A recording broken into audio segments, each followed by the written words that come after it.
going to tackle two specific issues, one involving the creation of courts and one conferring citizenship by legislative acts. So, uh, allow me to make a few remarks, if I may. Uh, First and foremost, on the matter of citizenship, it is not necessarily a right, but a privilege that is being conferred, and that it is important that those who apply for Filipino citizenship doesn't get a free pass. Should be taken seriously. Actually, you can acquire citizenship by through the judiciary, and there are certain elements when you acquire citizenship, and that you should be able to make sure that you have all the qualifications, such as speaking, being able to speak the national language, or at least English. Your children have been educated here, or for that matter, even yourself. That you are going to be not be in charge of the state. You're going to be able to be contributing to the state, and it is not a convenient way of trying to get an advantage over your previous citizenship. So today, I think we have four folks here that are going to be requesting for the committee's endorsement to the floor on the matter of confirmative citizenship. We will tackle the judiciary creation of additional salas, municipal trial courts, and regional trial courts in a little while. But since there are four folks here, apat, no? Who are going to the Philippines confer upon them the privilege of citizenship, we will start tackling them. Um, as you know, there are responsibilities of a Filipino citizen. I just have to say this, as if this is going to go through a judicial inquiry on your application. I will try to adopt that, but of course, we are free to go and ask you other questions with respect to your qualifications. But of course, um, the Constitution confers duties and obligations upon the citizen, such as defend the state and render personal, military, or civil service upon the call of the government. Of course, under Section 4, Article 2, it says the prime duty of the government is to serve and protect the people. The government may call upon the people to defend the state, and in the fulfillment thereof, all citizens may be required under conditions provided by law to render personal, military, or civil service. In fact, I think this should really be expanded to make sure that all Filipinos, particularly those who are rich, not just the poor, are given compulsory service. If we can afford it, I would certainly endorse that. But I am duty bound to tell you about your duties as citizens of this country, future citizens or prospective citizens of this country, to try and make sure that you at least have been informed. I'm sure you know this, but I just as a matter of obligation on my part, personal and official, just explicitate on some of these matters. As a citizen of this country, you will have the right to suffrage, and I will ask you about that later on. Or you can be part of co-production or joint venture or production sharing agreements with the government in the exploration, development, and utilization of natural resources, which is usually reserved exclusively to citizens. Matters such as media ownership, mining, and other things like that are exclusively reserved to Filipino citizens. That's why we have to find out what your intentions really are, insofar as your desire or your request to become a citizen. Of course, citizens are exclusively have the use and enjoyment of maritime wealth in the country's archipelagic waters, something that is very important to us right now, especially with the big neighbor suddenly voracious in its attempt to try and acquire our islands. This is something that you ought to know, that we could be in a shooting war. And I'm just exaggerating here a bit to let everybody be jarred by that possibility, because it's not just our islands, but of course Eventually, they take a little island here. They might take Taiwan eventually, and since Taiwan is very close to us, um, this is really fluff that I'm saying, but not really.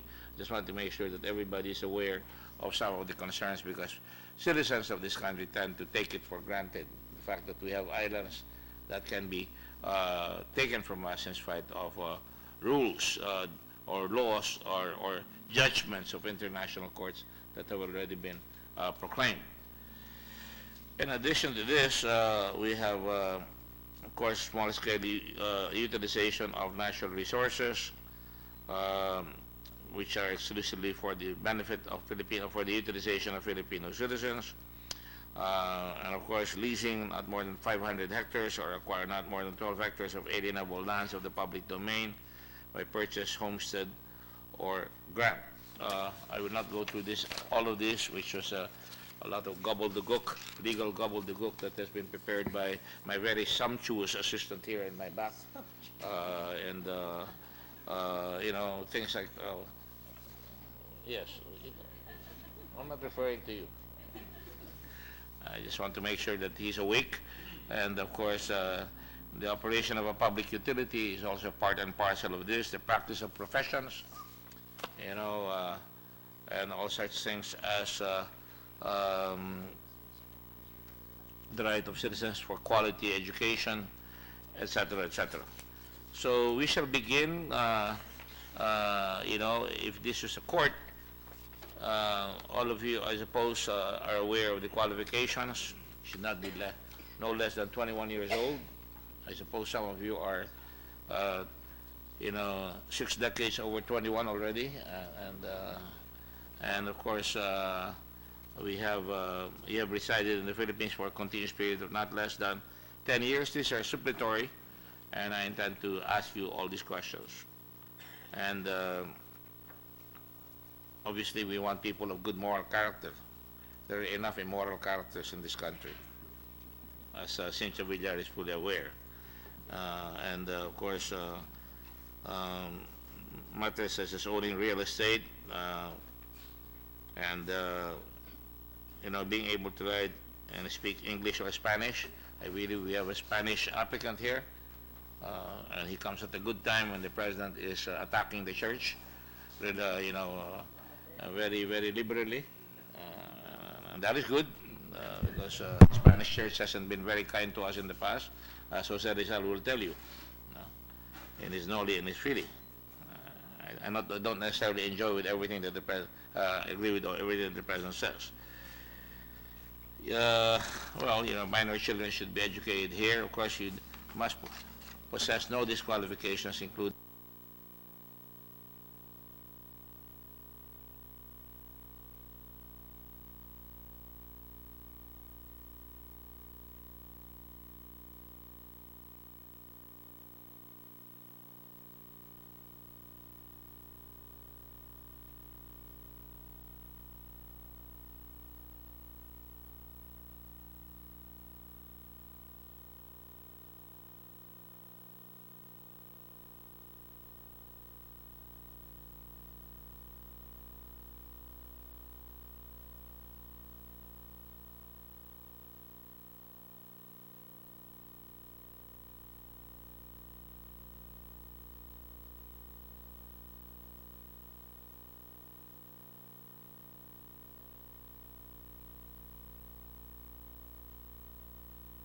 spasms of mental,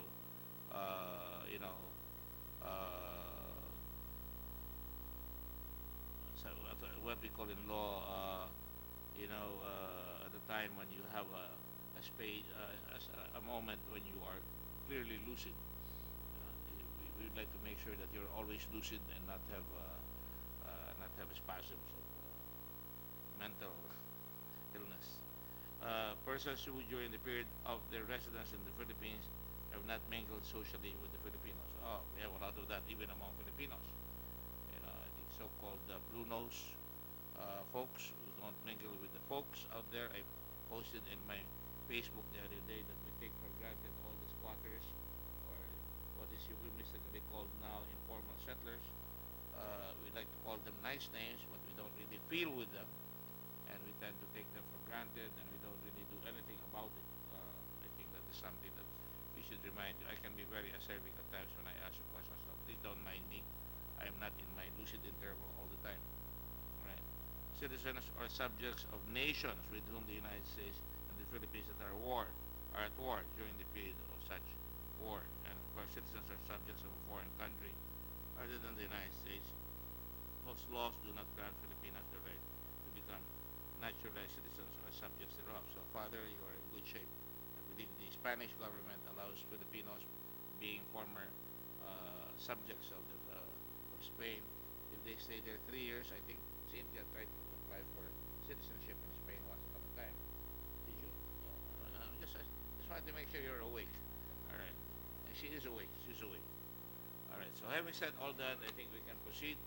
We shall now begin with an act granting Philippine citizenship to Mayleen Ting. That's Mayleen over there. So I also have to be transparent here. She also happens to be our neighbor with Cynthia Villar. Cynthia Villar reminded me because I'm never in my condo and I'm not seen by my neighbors except only at night. So having said that, Mayleen, you're applying for citizenship. Why should you become a Filipino citizen? Why should we confer upon you the privilege of Filipino citizenship? You look like a Filipino, by the way, but looks aren't enough.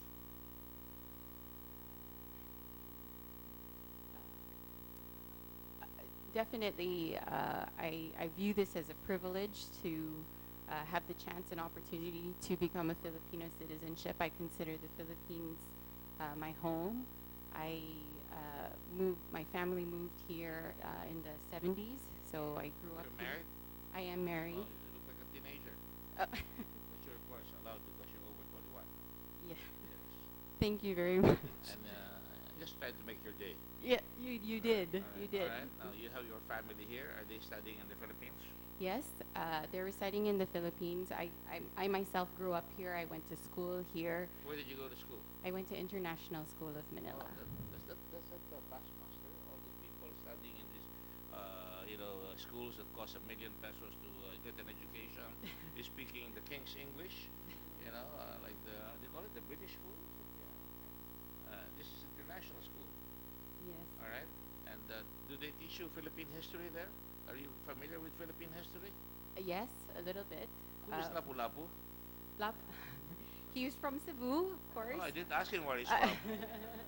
Don't ask for help from the congressman here. But Who is Lapu-Lapu? He is one of our national heroes. Why? Because he fought and died for. He did not die. He was. He made the other SOB die for his country, Magellan. Right? That was what Patton used to say. Let the other SOB die for his country. We want to keep our heroes, right? So, is he a hero? Why is he a hero? Well, he was patriotic, fighting for the country and representing the Philippines. There was no such thing as Philippines at that time. It was just a tribe in Mactan. Do you know where he came from? And Senator Gordon, they did teach us history. We did study, but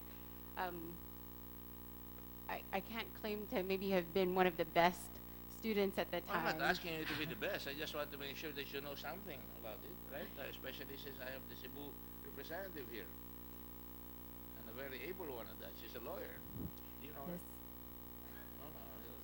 Right. Did Lapu-Lapu kill Magellan or Yes. wrong? No. He conquered Magellan. He was the one attacked. Yes. You see, sorry, Father. The Spanish friars wrote their history of the Philippines, and they said, "But Lapu-Lapu killed Magellan." That's the first thing we are taught, right, Megan? Huh? We're taught. I always look at the pretty girls and ask them questions so that they'll be awake, right? We are taught in school here, who killed Magellan? It should be the other way around. Who was the first Asian to beat the colonial invader from the West? That's the question I'd rather ask you. And that would be Lapu-Lapu. Do you think that is correct? Yes. In other words, he was not a killer. Sorry. Is Lapu-Lapu a killer? I'm He's serious about these questions now. I mean, I was going to ask this of her father, Mazana, but I wanted to ask him about Leonor Rivera and all the other women that the friars in the Philippines used to court, or rather force.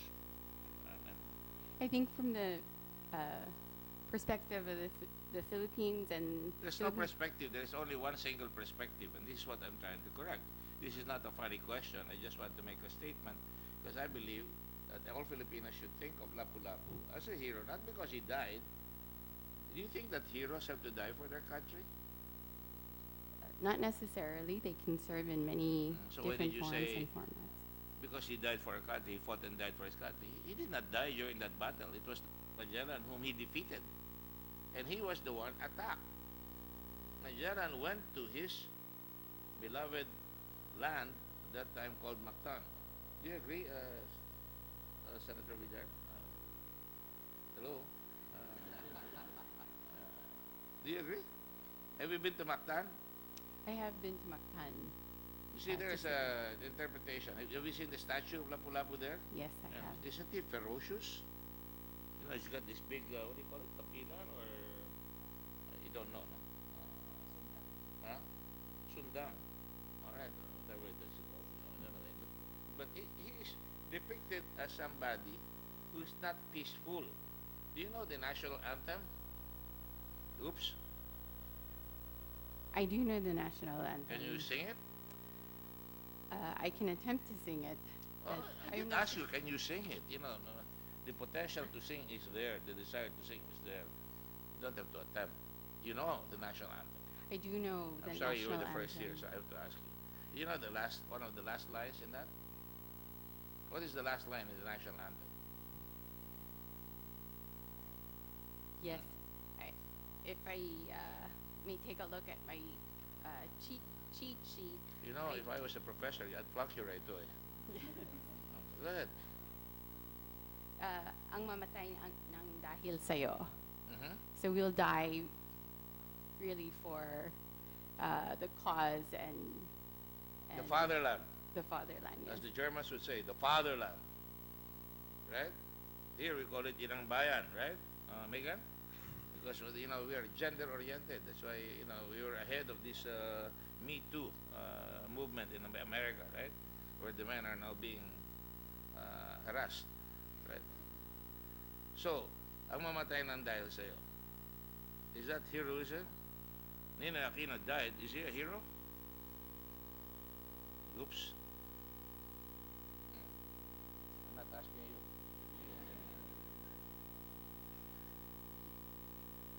Well, I'm thinking, I'm going into your state of mind on your tendency to respect the country. All right? Because there's been a lot of disrespect. In fact, do you know that Lapu-Lapu is, have you ever eaten Lapu-Lapu? I don't eat Lapu-Lapu. You know, I prefer to eat garupa. Are they not? Hmm? I didn't realize that they were different. Hmm? No, garupa is the name that we should call it. But I don't know how we started calling Lapu-Lapu. I wish the Batangueño would have something to say about that. Right, Mayor? Pwede ba sa lipa yun? Naliputo. That's right, that's right. Yeah, tawilis. This is a small fish. Are you familiar with tawilis? I am. What else are you familiar with in terms of, you know, fishing in this country? And be careful, since Villar knows a lot about fishing. I can't say that I know too much about President fishing. Duterte has been quoted as saying we should change the name of the fish Lapu-Lapu and change him to Magallanes. Do you agree? You know who Magallanes is? Oops.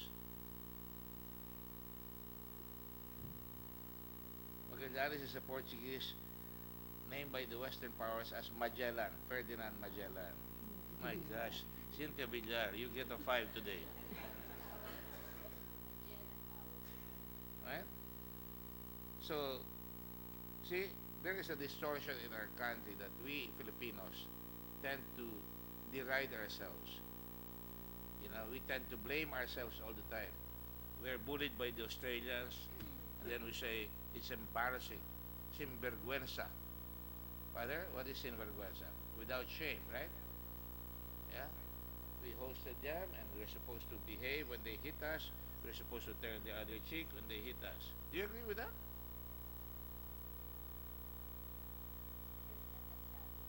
Huh? No, that's the Bible, not the church. Bible, the Old Testament and the New Testament. Having said that, I'm just going into the aspect of what I think citizens must be more aware and not take being a Filipino for granted.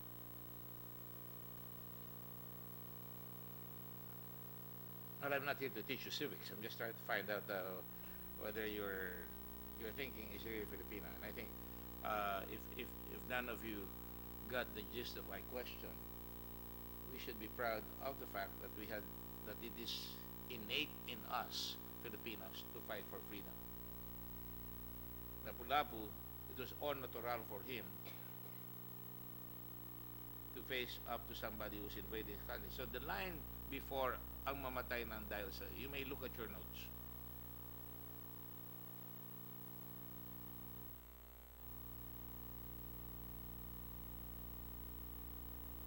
I think Gwen is trying to remember. He knows it in Sugbu. Oh, what? May mang-aapi. Hmm? May mang-aapi. Ang aming ligaya na pag may mga api. Yes. But the line before that, Aming ligaya ng pagmamay. don't try to speak Tagalog. I might reject you right away.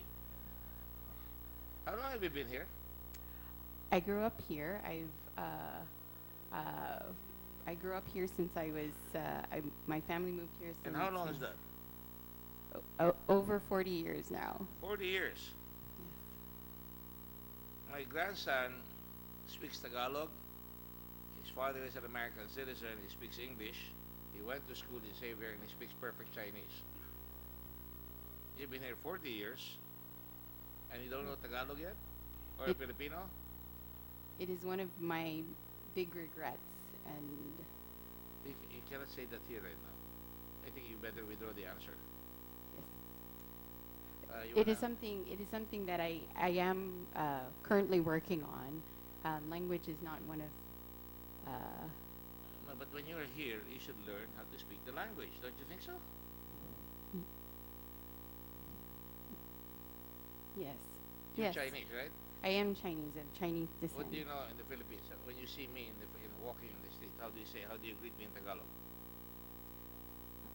Kumusta ka? Magandang umaga. And what else?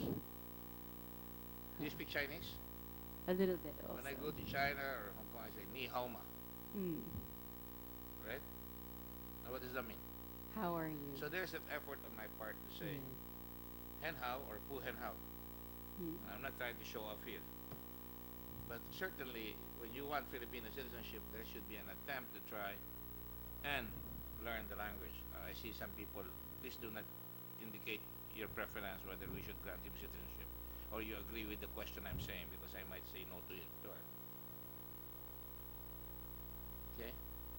You do realize that I'm being serious here. Although I have some funny questions, I'm just trying to find out the intent. Okay? Now, the line that I wanted you to say there, I would be very willing to listen to your conversation.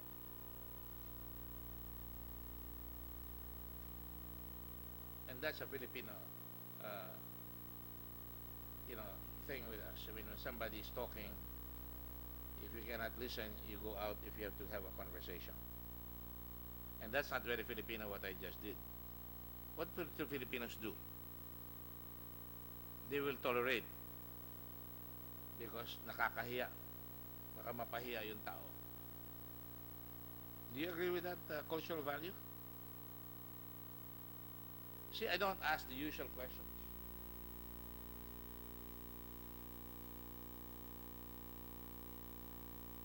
From an American point of view, and you grew partly in America, is that correct? I grew up in the Philippines, and I am I grew up in the Philippines, and I think in You speak mind English and like an heart. American, though. I do, but I can also speak English like a Filipino. Oh, really? Let's try. I can.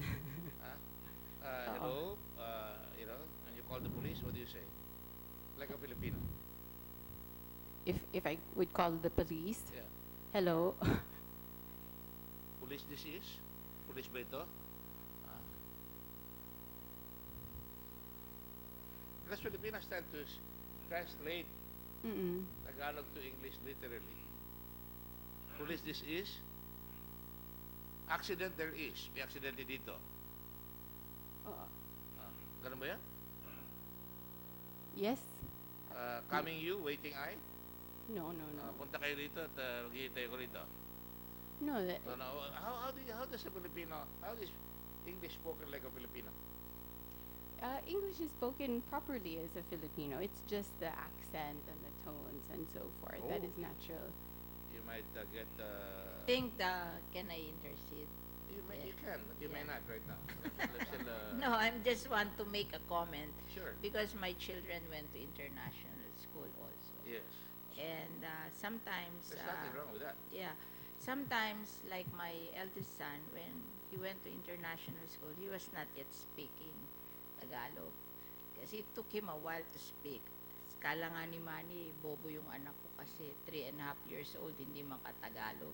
So, nung pumunta siya sa international school, he never developed speaking in Tagalog. Kasi, pagdating mo sa international school, all English na until high school. And then, he went to college sa America. He got everything American educated. Okay. Kaya, What I'm is not your point? proud that my son doesn't speak good cannot speak good Tagalog up to now. So, pero yung dalawa kong anak na went to international school also, kasi maaga silang nagsalita, by the time they went to international school, nagsasalita na sila, magaling sila magtagalog. So, iba-iba yung case ng children. Pero Cynthia, Oo.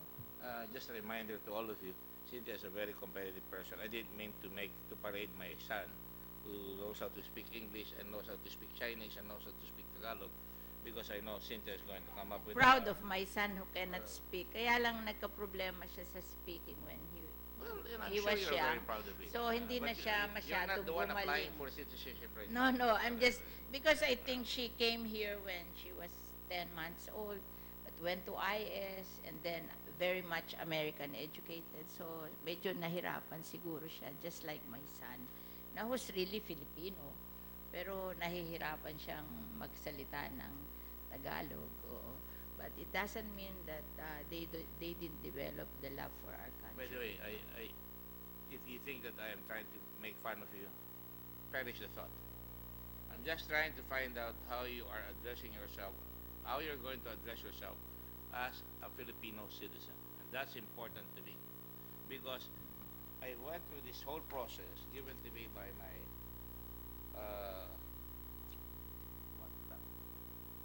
by my staff.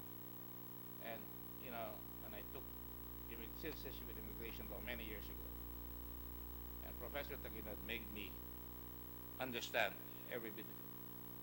And that when you apply in a court, you are going to be asked these questions. You're going to have to address the court in Tagalog.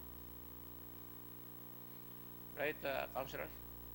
Have you ever handled this immigration application, a citizenship application? Not yet. Well, that's going to happen. You possess the qualifications and none of this part of it is history, part of it is English, part of it is your conscience and your values, whether they are Filipino. And I just want to see that you have it. I'm sure you're a nice lady. I'm sure you're a very intelligent, very cultured lady. I just want to make sure that everybody here feels that we're not going to give citizenship here very easily. All right, so collect your thoughts, look at the national anthem again, because the line that I was going to ask you is, what was the line I was going to ask her? No, before that. Sa mandulupig di ka pasisiil. Do you know what that means?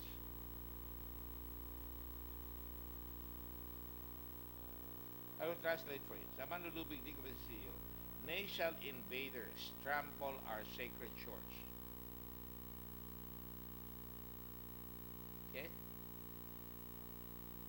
So you've got to do with it. You see, my father was an American, born an American, and he chose to be a Filipino. He had the right of choice, and he chose to be a Filipino. Many Filipinos are born Filipinos, and they want to go to America and become American citizens. But I commend you because there is a desire. I gave a speech the other night before a Chinese community, and said many of these Chinese elected to be a Filipino, and they're investing in our country, and they're staying here, and they're educating their children. They speak Tagalog. Many of them don't speak Mandarin or Hokkien anymore, and that's the way I want it. That's assimilation. Try not to be unhinged by the fact that when you look at Israel and they bring in the Russian Jews and they bring in the American Jews or the German Jews or the Polish Jews, they are required to speak Hebrew. They will speak in Hebrew. They will not speak in Yiddish, they will speak in Hebrew. And if you connect it to a war, if you're called to war, you'll have to know how it is to speak Tagalog, because the other guy could be somebody who studied in Biliran and he doesn't know the language to speak English, and he'll have to speak to you in English. And that is one of the things that are included in the film. I hope you understand what I'm saying. So I will rest you for a while. Collect your thoughts, and I will now go to who's next. I'm sorry, you were the first. Anak 7380, HBN 7387. Don't worry, Cynthia. I love you still. Anak granting Philippine citizenship to Kwok, Hing, Carlos Yeung. Is he here? Yes, Your Honor. And you're from Hong Kong? I'm from Hong Kong Yes. And you've been married to a Filipina for... for 40 years. How does that feel like? Well, feel very good. Why are you laughing? I feel very good. You like it? Why is it that you like being married to a Filipino for a long time? Well, You're not like some Filipinos who go 1A, 1B. You've because always been with a Filipino wife, right? yes, You don't have a Chinese wife. no, Are you sure? sure. Okay, all right. So how does it feel? Well, I feel very good because we married for 40 years. We never fight. You never I fight? always listen. I want to drink what you're drinking, and I don't want to know what your wife is drinking. You never fight? Never fight. He just listens now. He just says yes all the time. Yeah, always say yes.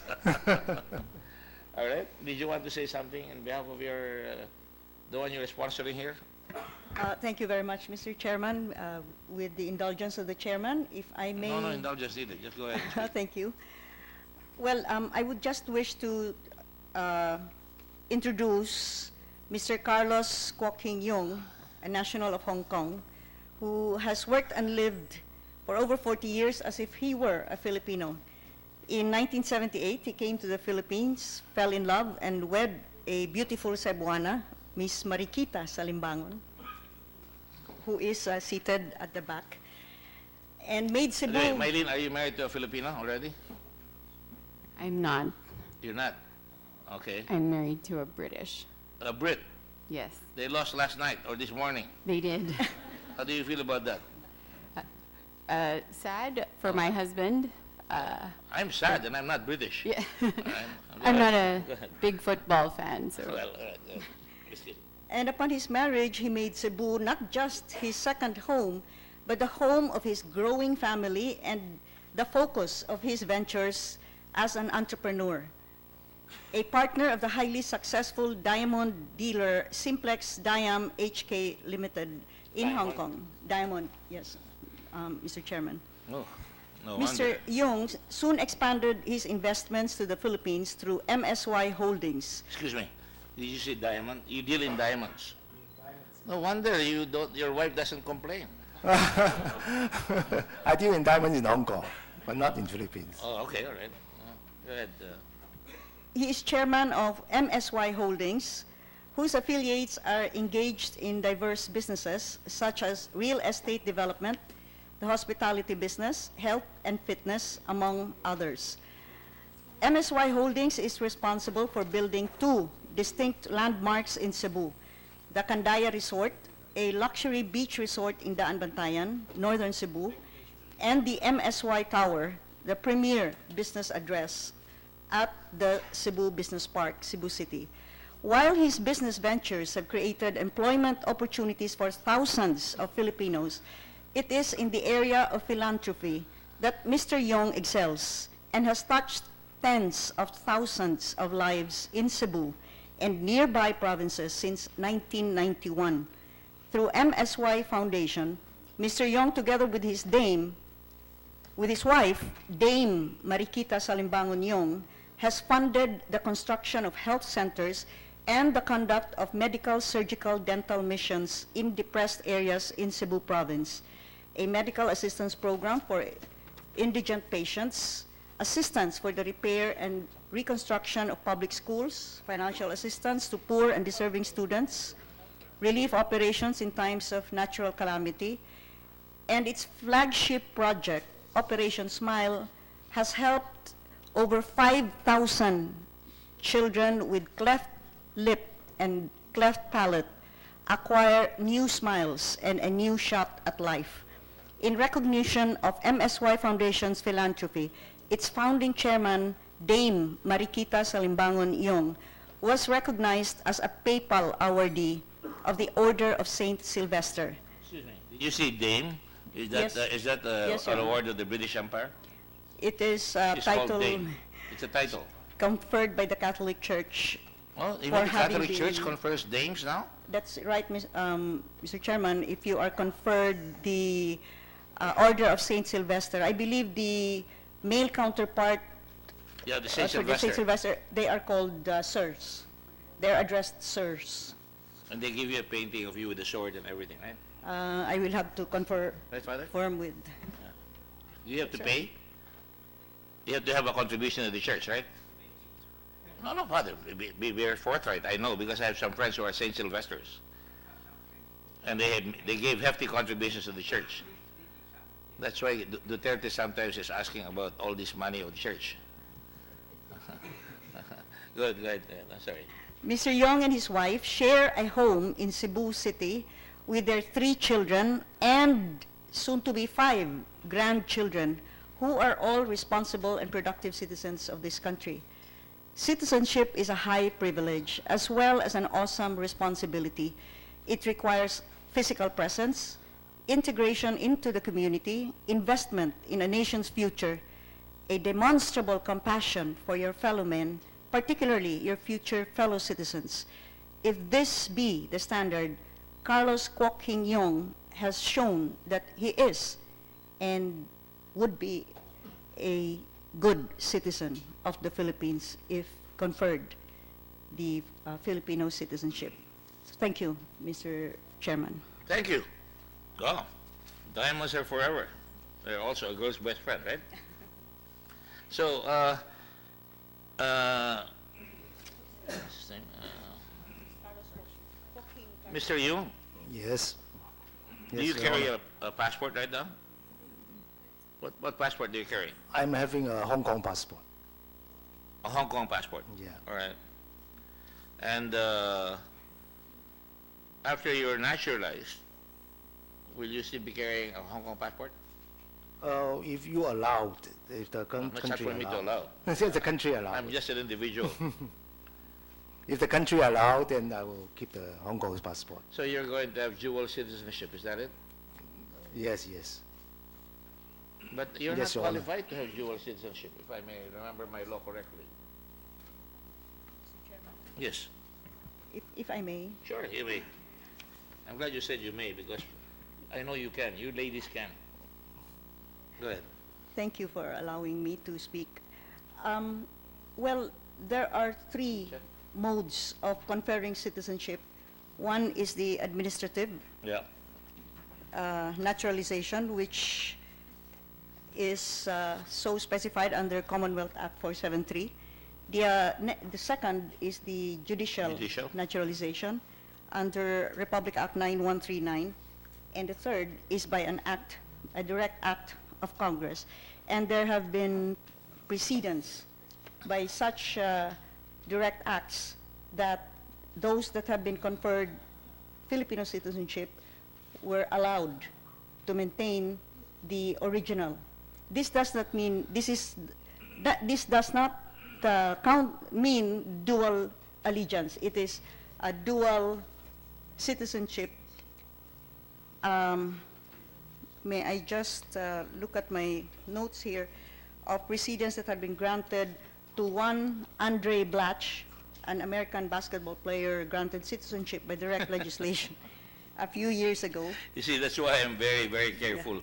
I don't want conferring citizenship, especially by an act of Congress, to be so easy that people will have very, very low regard for citizenship. You know, I'm a basketball fan, and I remember Ting used to have a lot of basketball players, Brown, and now one of them is a coach now of shooters in the NBA, and they went back to America. Now, this is something that I really frown upon when we grant citizenship to ball players just so they can play with us.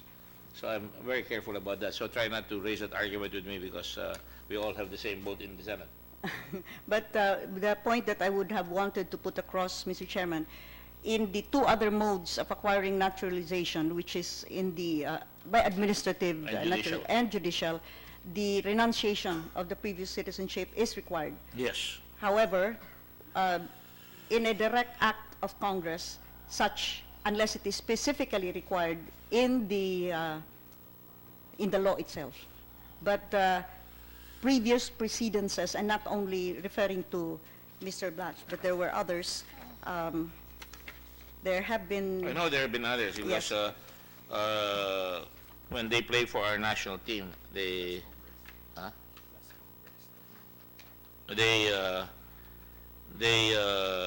get citizenship, but then they go back to their old original citizenship later on.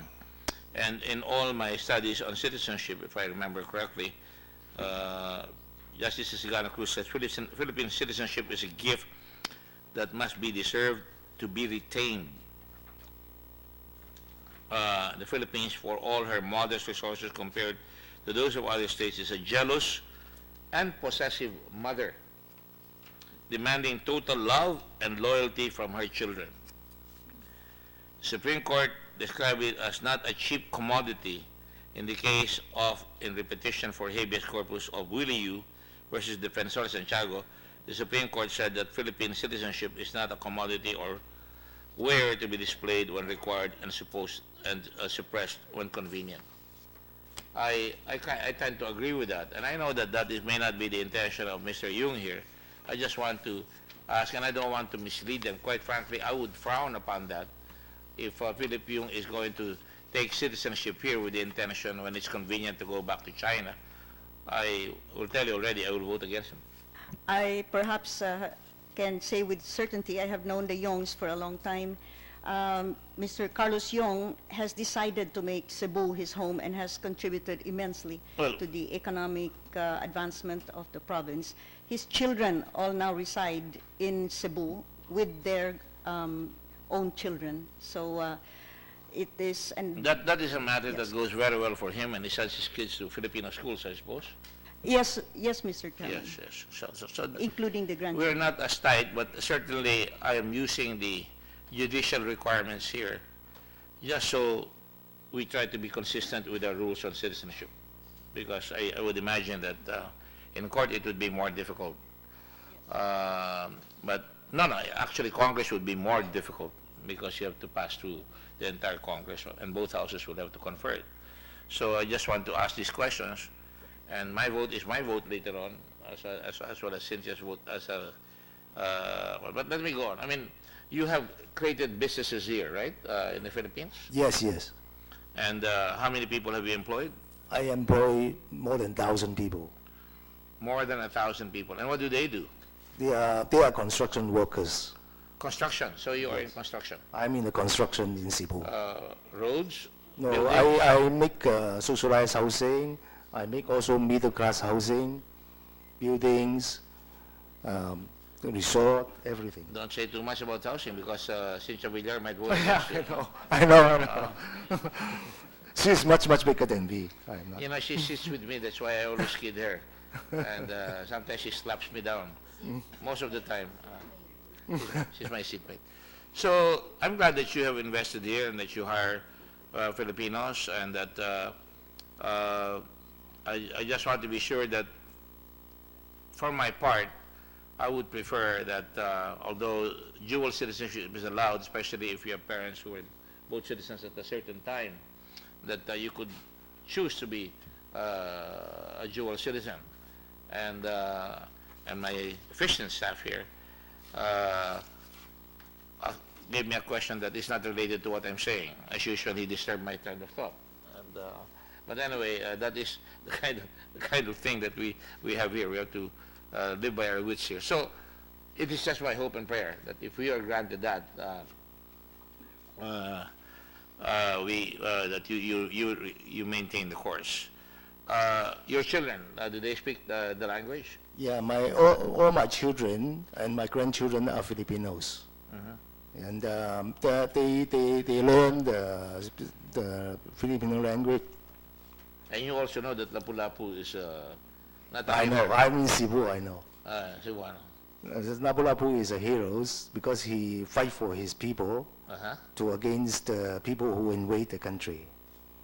You invaded him. No, this, Because there was no country at that time is a Spanish. We were a string of pearls of islands, but that's the reason why I just wanted to make sure that the point that I wanted to make about Lapu-Lapu, and I always kid people about that, and I always make sure that I take part of the debate, part of my personal advocacy is so that people know that it is innate in the Filipino to be a fighter for you. That's why we went to Korea to fight for others in Korea. That's why the Koreans gave us a gift of Lapu-Lapu monument in the Luneta, together with Rizal. And I just was just reminding Governor Gwen Garcia at that time when I inaugurated the Lapu-Lapu monument there. So I'm sorry, Mayleen, you got into the that question because I thought I just wanted to make sure that you learned that, even if you did not answer it. Hopefully, when you are conferred citizenship, if you are conferred citizenship, you will remember that and never forget it. All right. Okay. Now let's go back to Mr. Yeung. Mr. Yeung, I just want to make sure that you're a good moral character, and I'm sure your wife agrees with that. And you know, some Chinese have. I used to, and I'm not trying to stereotype. I grew up with a fellow who had a Chinese father, and one day I went to their house, and they had 4 wives. He had 4 wives, and later on, that young man would become my city budget officer. He was very good. He came from Sisib and Vilayo. But I'm just saying that sometimes some Chinese tend to take for granted their marriages to Filipinos. And I'm glad, in your case, you've been married for 40 years, right? Yes, Your Honor. I'm sure Cynthia Villar will tell you she's been married to the same man for the last how many years? Oh, why are you laughing? 43. Oh, 43. I've been married to the same woman for the last 48 years, almost 49 years. So I'm sure Cynthia Villar will say something about your husband now and say, because she's very competitive. Having said that, I never compete with my husband. oh, really? I will tell him about it. It will make his day. So, okay. And you have no cases, no labor cases against you. No labor cases. That's what you call doing our due diligence here, Mr. Yeung. Are they contractuals or endo? Yeah, actually, my business is half contract to the contractors, and half we do it all the way. No, well, don't worry, because there are some people here who are purists that they don't like contractuals. But the reality is there are a lot of people who don't have jobs here, and sometimes they're forced to go contractual because it's a market for those who employ, right? Yes. So I'm not one of those purists. I mean, I would go so long as there's no exploitation, and I presume you do not exploit them. You take good care of them. Yes. Yeah, we all have. Yes, Your Honor. They all have social security. Yes, we follow all the rules of the country. Right. All right. Okay. Let me go now to the next. And if I have any questions later, I'll go back to you. Okay. Mr. Philip Leach, can you have the...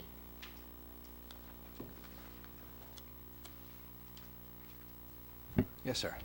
You know, I come from the University of the Philippines. I used to call it the University of Law College of the Philippines. And I think things have changed. Mr. Leach, you're originally American, right? Yes, sir. And you have children who live in New Zealand, who live in the Philippines, and who live in the U.S. And Fiji.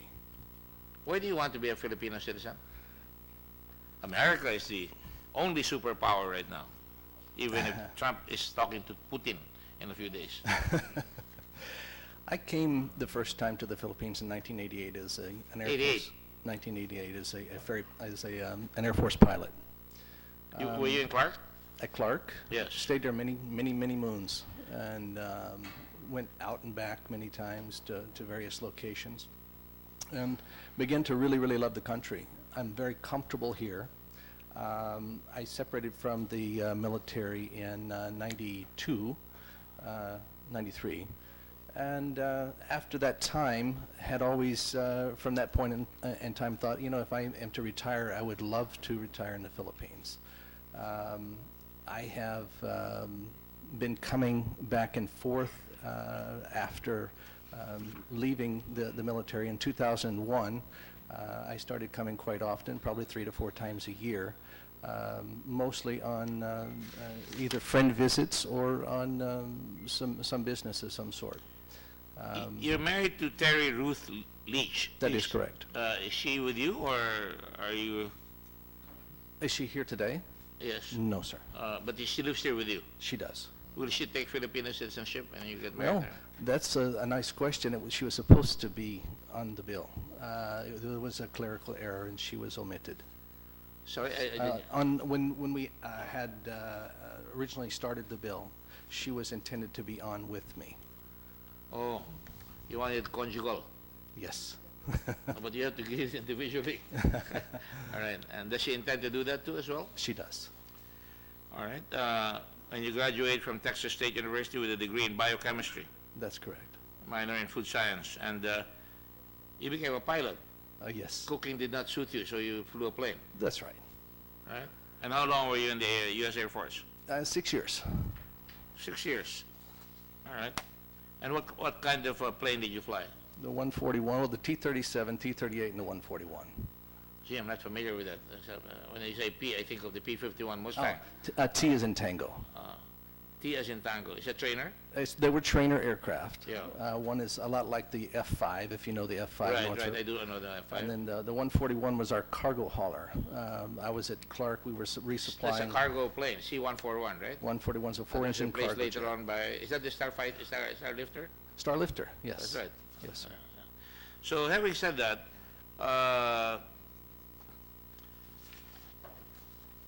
you know, when the Americans were asked to leave this country, we had F-5s, and they're still in Clark. Yes. Park in Clark, right? I haven't seen them lately, but, And they don't fly anymore. right. And also the Philippine government bought some Crusaders, most of which never flew. Yeah. Now, if you become a Filipino citizen, and how old, you're 52, right? 56 now. Oh, then you can no longer be accepted in the US, Philippine Air Force. Because our Air Force has become all air and no force. All right, so you might be able to, what do you think of our Air Force? I mean, do you think you can lend your experience as an Air Force pilot or an Air Force personality to making us get the right plane for our Air Force? Oh, absolutely. You can. I could. And where do you live in Clark? Where did I live? Yeah. On base housing, the You sit VOQs. inside Clark. Inside Clark. Yeah. Yeah. It's nice to live inside Clark, right? I thought it was great. Yeah, yeah. Don't you like Subic? I love Subic. We did go there probably every 2 weeks. We resupplied them to QB Point. So, and do you know how to speak Tagalog? or I Filipino, or don't. Kapampangan, or ano? I really don't. Maybe don't worry. You're not required to speak Tagalog in congressional deliberation. I just wanted to make sure. I that thought it was important that my family did, my kids. And so Do they study in Clark or in the Philippines? They were older. They graduated when we already, came. some They of them, right? graduated. Uh-huh. We did have a tutor for, and her name is Rian. She actually became our unofficial daughter, but she taught them for years, and they speak well. Mhm. So And do you have family back home in the United States? just an 87-year-old mother who refuses to go anywhere outside of her house. Uh-huh. And when you get old, part of Philippine values is to take care of our parents.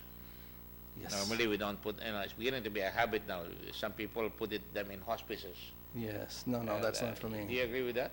I don't agree with hospice. Yeah. What about you, Phil? Do you agree with that as well?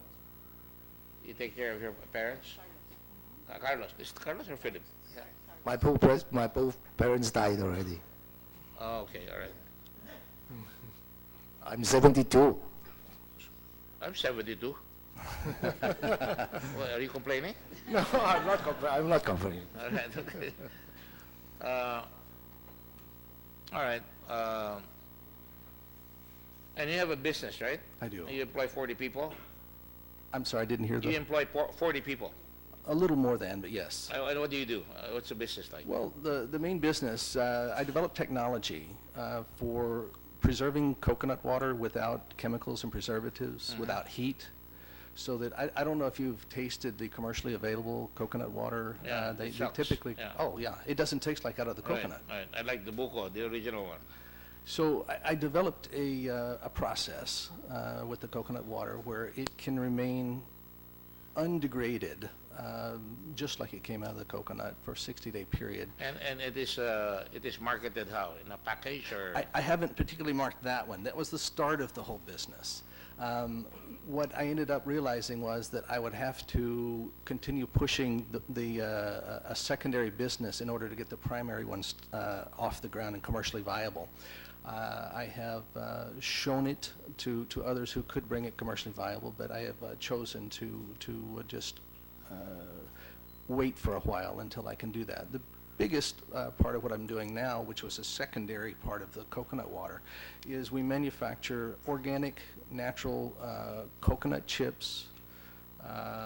Is this a unique process? It is a unique process in the fact that we have zero preservatives. Many of them, I say many, there's only a few of the manufacturers will boast about not having preservatives in there. But we really don't. They just keep it below the limits. I remember when President Aquino went somewhere and he was gushing. I think he went to Brazil or something. He said he was in America and he was getting coconut water from Brazil. Yeah. Yeah. They export so much that they don't have enough in for their people. Yeah. Now you're aware of Filipino-American history. Filipino-American history. Yes. I do know that, and yes, I know some of it. Yes, sir. I mean, you want Filipino citizenship, you should know the history of America in this country. Of late, on Facebook, there has been an article coming out on the atrocities committed by Americans here. I hope my grandfather was not one of them. And genocide is what they called it. Yes. And they still have not been able to count the number of Filipinos killed during the Americans call it insurrection, we Filipinos call it Philippine-American War. Yes, I am familiar. Yeah. And what is your view on our relationship right now with America? I think it's better with who we have as a president than it was before.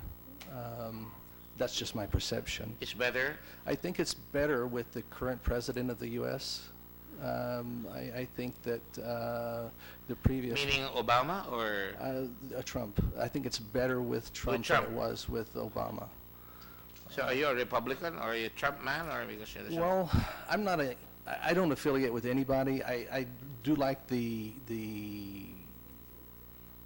principles that Trump seems to stand for, what's right. I know there's a lot of people who don't agree with that. That he stirred up a lot of water. Maybe I don't agree with some of his comments that he makes, but he's effective, very effective. So in the same manner, you like Duterte, but you don't like the things that he says sometimes. Yes, I think that Seems to be a disease coming around now. Most presidents do that nowadays. so. And what do you see is your future in the Philippines? Your contribution to the Philippines? My would be? contribution started with our Tagalog teacher. My wife found a 15-year-old homeless girl. Her name was Rian Santiago, not far from the fort. And we were trying to figure out what we could do for her. And we decided that if she could come and teach our children, our kids. 15-year-old? At 15. If she could, 15-year-old? yes, she was 15. And did she teach her children Filipino? She did a really good job, really good job. And in the process, which we didn't even think about, is that she really became came to have a very good command of the English language, which helped her much longer. We ended up bringing her into our family as one of ours. Do you have membership in Filipino socio-civic activities? No, the only thing I have is a membership with the DTI and with the So the only reason why you agriculture- want to be a Filipino is you'd like to be in the Philippines. No.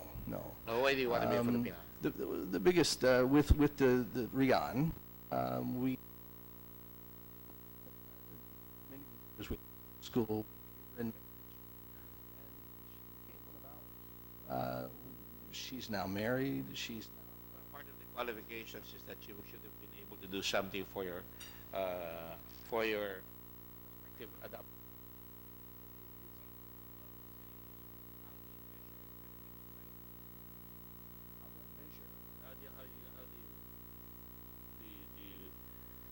Are you a member of the Rotary Club? Are you a member of the the Philippine Red Cross, for example, or well, we are you a member of the Boys Town or something like that? The people that you help institutionally. it's not exactly a club or an organization like that, but the disaster response team that I alluded to in some of my paper. That was actually my son and a friend of his, Darnell, that started that as an NGO. I was the funding behind that. Right after Yolanda, we realized that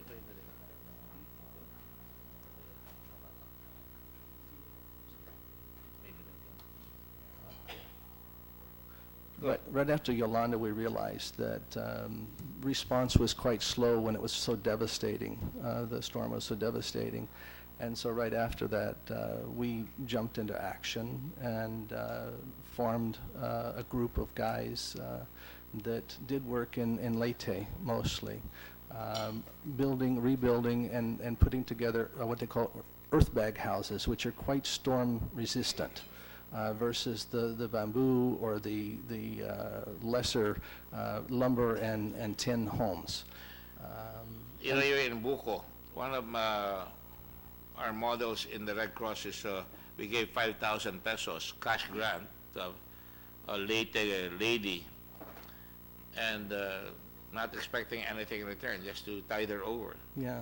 When we got back, she had 4 Buko stands. Wow. And she now had a pickup and a banca boat, and she's now into networking. Wow. And other people are competing with her in Buko.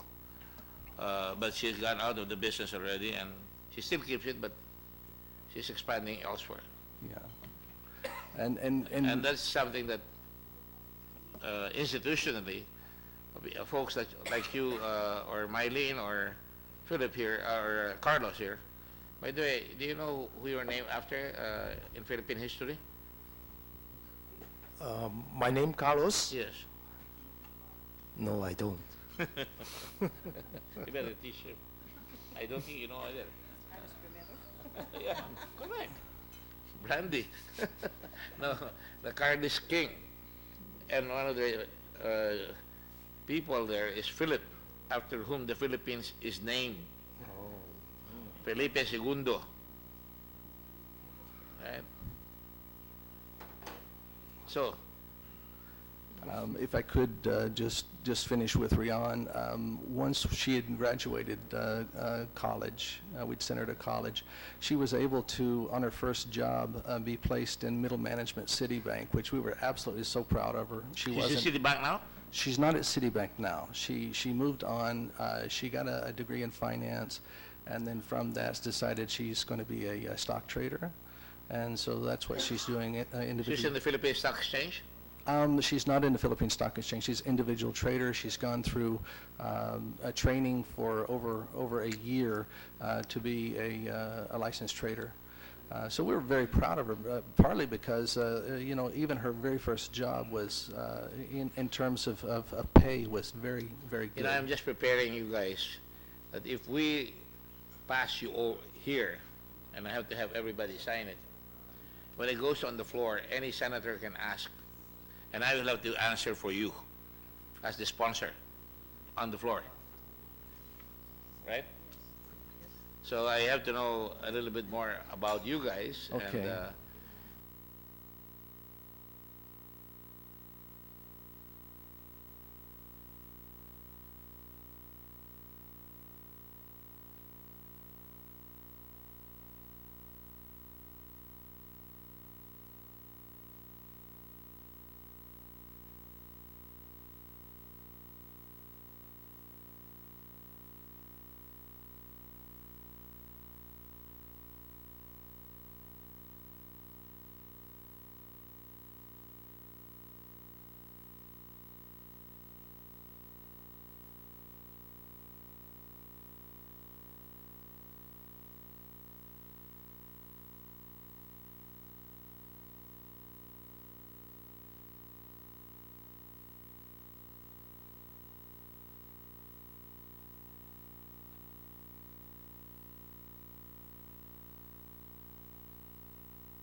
through the Department of Agriculture and share this technology.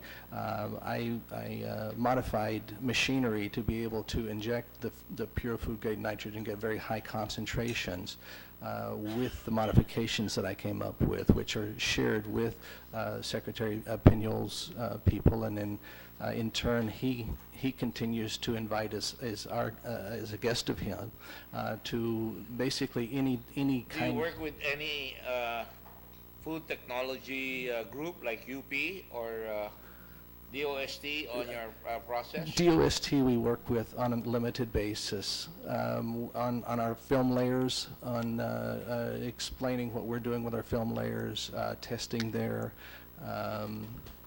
we're packaging film. Do you have an actual factory that you have developed to make sure that how much is your production? The production? Yeah. It depends on what we need, but as far as the number of tons of production, Well, you obviously make coconut juice, right? no, that was actually shelved until we were successful with the secondary part, which was the coconut chips. Coconut chips. Coconut chips. That's flavored with sugar, and We've taken given it. as a snack, right? It's a snack. It's a healthy food. we've been successful in exporting to various countries, and we use coconut sugar to sweeten. We don't over-sweeten, but coconut sugar, we use sea salt rather than commercial salt. We use no preservatives, and we educate people here in a big way, and even in the other countries, about the need for healthy eating, healthy living, preservative-free lifestyle, organic foods when you can, and basically trying to make people aware of what food does to us if we have food that's full of pesticides and preservatives, what it does. So we have done a really intense job of educating the public in doing that. All right. See, I got thrown off. I thought you were manufacturing juice without any, as it is, pure from the coconut, what do you call coconut milk, actually. Coconut water, yeah. Coconut water. Right? Some people call it coconut milk or coconut water. But it turns out that you're making chips and obviously, there is a big potential for that. And there's a Filipino who probably used to be Chinese by the name of Carlos Chan, who makes all this snack food. And he is in Vietnam, he's in China, he's all over the place, and he's done very, very well. And I'm very, very proud of that Chinese Filipino. I was with him the other day, and always humble, always helping other people. That's what I'd like to hear from some of you, and that I hope you would submit to us some more, because when it goes down to the floor, those questions may be asked. Okay. All right? Now let me go to Father Mazana, is it? Where are you originally from, Father? I know you're from Spain, but where in Spain? It's a place, a province called Huesca, but I was raised in Zaragoza. Yes. It's been famous because there is a big basilica, Our Lady of the Pilar, Nuestra Señora del Pilar. And at the entrance, the first thing that you see on top is the Filipino flag. So you put it there, Father? Well, I just go there every day when I go to Spain. Yeah. I think Zaragoza is the sister city of Zamboanga City. That's right. Yeah, because it's Nuestra Señora del Pilar in Yes. Zamboanga City. Right, they have that old, right, Yes? Yes, Your Honor. Yes. I was there when they were going to bomb it with the Kaling Lobregat, and we didn't leave the plaza. I was Secretary of Tourism at that time, and we were celebrating Nuestra Señora del Pilar. That was at the height of the kidnappings of Abu Sayyaf, and Kaling said, there may be a bomb planted here. And I said, bomb threat, well, if we say we stay, we stay. And we did stay. I don't know if you remember that, one of the parades there. But anyway, Father, tell us about what you do. You're an educator, obviously. How long have you been in the Philippines? 27 years I've been here, 1990. Direct from Spain? Yes. Well, I was in the States for a year because I was in our university there in Pennsylvania, in Villanova University.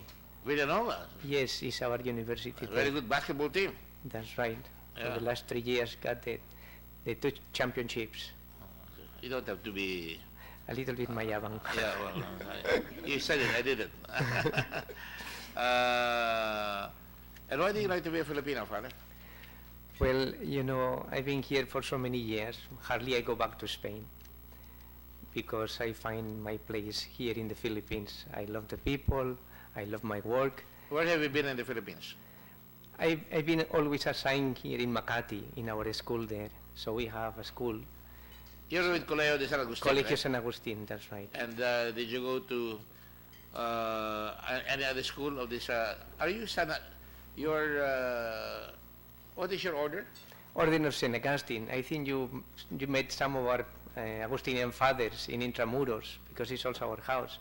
Yes, Father. Father Galende, maybe, Father. Yes, Father, I know. Yes. You have a nice museum there. That's right. And, Senator Cynthia was there during the inauguration, so I was the one accompanying personally her. Did you tell Senator Cynthia who's buried there?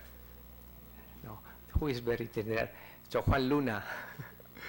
Juan Luna's not buried there. Yes, Pope. Huh? Yes, it He is. killed his wife. Well, I don't know, but You mean you in don't know? the crypt is the remains of The one church forgave him? man. It's God who has to forgive him, no, not the church. Oh, it's a forgiving God, not an angry God. Yeah, Huh? yeah. I didn't know Juan Luna. You educated me today. I didn't know Juan Luna was buried there. Yes, he's there. I know Legazpi is buried there. Yes, that's right. Adelantado, right? Yes, Adelantado, Miguel López de Legazpi. Uh-huh. Yes, who came with Urdaneta in 1565. Yes. After- And where is Juan de Salcedo buried? I don't really know. You don't know Juan de Salcedo? No, I He's the don't know. grandson of Legazpi. Well, but well, he is buried. They say that he's buried there, but I am not sure where he. You know, if it is because sometimes you cannot really say. Okay, Father. Why do you want to be a Filipino now? Well, you know, I've been here You've been here for a long time. for a long 27 time, years. but you know, all our fathers since 1565 became Filipinos. How many Agustinians have become Filipinos? All, All. yes, because I am the last one who came to the Philippines. All who preceded me, they were all Filipino. I forgive you, Father. Yeah. No, but that's the reality. But unfortunately, when I arrived, we were around 16 or 17 fathers that they were originally from Spain, all Filipinos, but all of them passed away except one of the fathers, Father Well, the Rodriguez. good die young, Father. You know. Yeah. So, but we are here. But me, I would like to stay here for life. You know, if you find me worthy of staying here, and I am trying to do my best. Father, it's not me. It's a committee of the Senate of the Yeah, Republic well, of the the Congress. committee, Yes, Father. the committee po. And the Agustinians are they're different than the Recoletos, right? Yes, they are. They are different. They are different. They were. That's right. You They don't know. separated. See, Yes. Cynthia knows all the people who separate. Because we built a church for San Ezequiel Moreno, who's a Recoletos. That's I believe they were together during that time, during the 1500, but they separated. Yeah, it was because they thought that they want to have a more contemplative life. So meaning to say, The like Recoletos. like in Recoletos, that's the word. Recoletos is recollection. Recollection. So to be, you know, more. I am very familiar with Zaragoza because the place where San Ezequiel Moreno came is 40 minutes away from Zaragoza. That's So I have to go down Zaragoza to take a car to visit the place where he came from, the monastery of Monte Agudo. That's right. Yeah. Who's that, Sister Cynthia? Who's that? San Ezequiel Moreno, Moreno one was of our parish priest from 1876 to 1879 who became a saint. The only parish priest in the Philippines who became And a you knew saint. him? He was the parish priest of Las Piñas, so that's why. And he became a saint, so we built a church for him in Las Thank you. Piñas. Thank you po. You know, Cynthia knows where all the dead bodies are buried in this country. You know. And, anyway, Father, you speak Tagalog? But I'm a Protestant. I built a church for a Catholic Oh, I learned priest, but something I'm here. a Protestant. Are you a Protestant? Yes. Oh my gosh, I didn't know that. So do you agree with President Duterte when he talks about the Catholics? Never mind, don't have to answer. I reserve my opinion and I keep it within myself. It's safer. It's safer. Father, do you speak Tagalog? Well, Filipino? So, Taglish, no, but, Taglish. but not really that fluent because since I've been in the school most of the time, so everybody speaks English there. But lately I am more into construction because I've been... so- Construction? Yeah, Are you because... going to join Mr. Yeung? You're going to compete? No, because we had been the renovation of our museum, also some development, Museum in San Agustin, Father? San Agustin, Here. yes. Yes, For the past 5 that's years. an excellent museum. Yes, and Yeah. then we had been in, we constructed a new school in San Jose del Monte. Where, Father? San Jose del Monte. San Ah, Jose- there in the old... Yes. The city of San Jose del Monte, The city of San Jose del Monte, yes. what did you construct there? A new school there. Ah, okay. So we have where- a mall there. Yes. And a farm school. Well, I usually go there. Now you Star know. Mall. Now you know, Yes. Father, where to ask for contributions. Now, Father, when did you decide to become a Filipino? Well, it has been always in my heart, no, for such a long time, and I wanted to do it. So one time in an informal conversation, I was talking to one of the congressmen, no. Who is that, Father? Congressman Tobias Tiangco, who is Toby Tiangco, yeah, who is very close. Are you the to- confessor of Toby? Well, I'll see you later, Father. I cannot reveal. I know. But I know his family is a very good Christian good family. friends of ours, Father. Yeah. Yes. So, since I know him for the longest time, he said he wanted to support my desire to become Filipino citizen. Who sponsored your 7120, Father? He was a Congressman Toby Tiangco. Toby Tiangco po. So it pays to know a congressman. Huh? Yeah, Yeah. I know him very well. And Father, you were the only Spanish Agustinian left. Yes, with one of Father Rodriguez, he's 87 years old, but he's Filipino for the longest time. He's already Filipino. Yes, for the maybe since his 60s or 70s. So you're the only alien among the San Agustinians there. Huh? Well, you know, I am not an alien because my heart is Filipino, but Yeah, it's yeah. But Boy, you know, you caught me there with a punch that only Pacquiao can throw, huh? No. Right in the kisser. Huh? Father, how many? Do you do other work other than the education work that you do? yes, well, we had been working also in Baseco. Mhm. We acquired just, no, we had been working for the longest time, but we are having a parish now there. We are constructing and we are having this work with the people there, you know, and we have rich programs. And myself, What I do you am do in Baseco? I work in Baseco. in Yeah. Baseco. We have 16 mission posts in a parish already. In You don't- Baseco? In Baseco. Is You there a parish in Baseco? don't- Yes, we have our parish. You are invited. Yeah, you invite me. I go there every month, once a You don't month. go to mass. You're a Yes. Protestant. So, No, I haven't seen a church in Baseco. well, you haven't seen the church. You have seen maybe that the parish is actually so a cover that we put now. So I've been going there lately because the idea is to put some walls, and we have a learning center for the little children that they don't Yeah, I have. look for it when I Yes. go there. You ask for the parish priest, is our father, Jum Macabinlar, So this is Agustinian. Agustinian. Okay, I look for And it. we have 16 mission posts. Did you even say three- Angustinian or Agustinian? Augustinian? Augustinian. Augustinian fathers. Just want to make sure that there's a difference. No. Because he's from Texas and he may be, Angus beef. Anyway, Father, you've been here 27 years. You want to be a Filipino because you're the only one left and you love the Philippines. And I'm planning to live here for my entire life if it is what about possible. your family back home in Spain? Well, my father passed away more than 30 years ago. My mother is still alive. She's 92. Does she visit here? Never, no. Never. But you know, Do you visit them? she told me that she's mad at me because for the last 4 years I haven't gone to see her.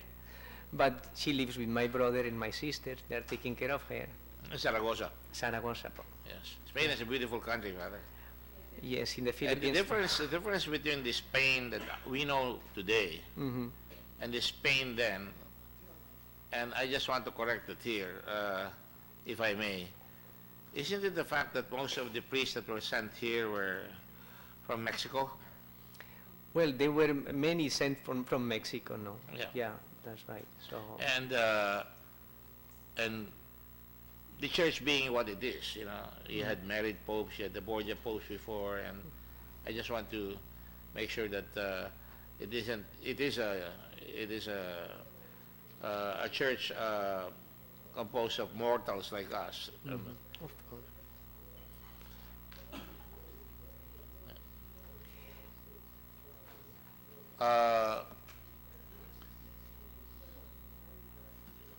You've been to Intramuros, right?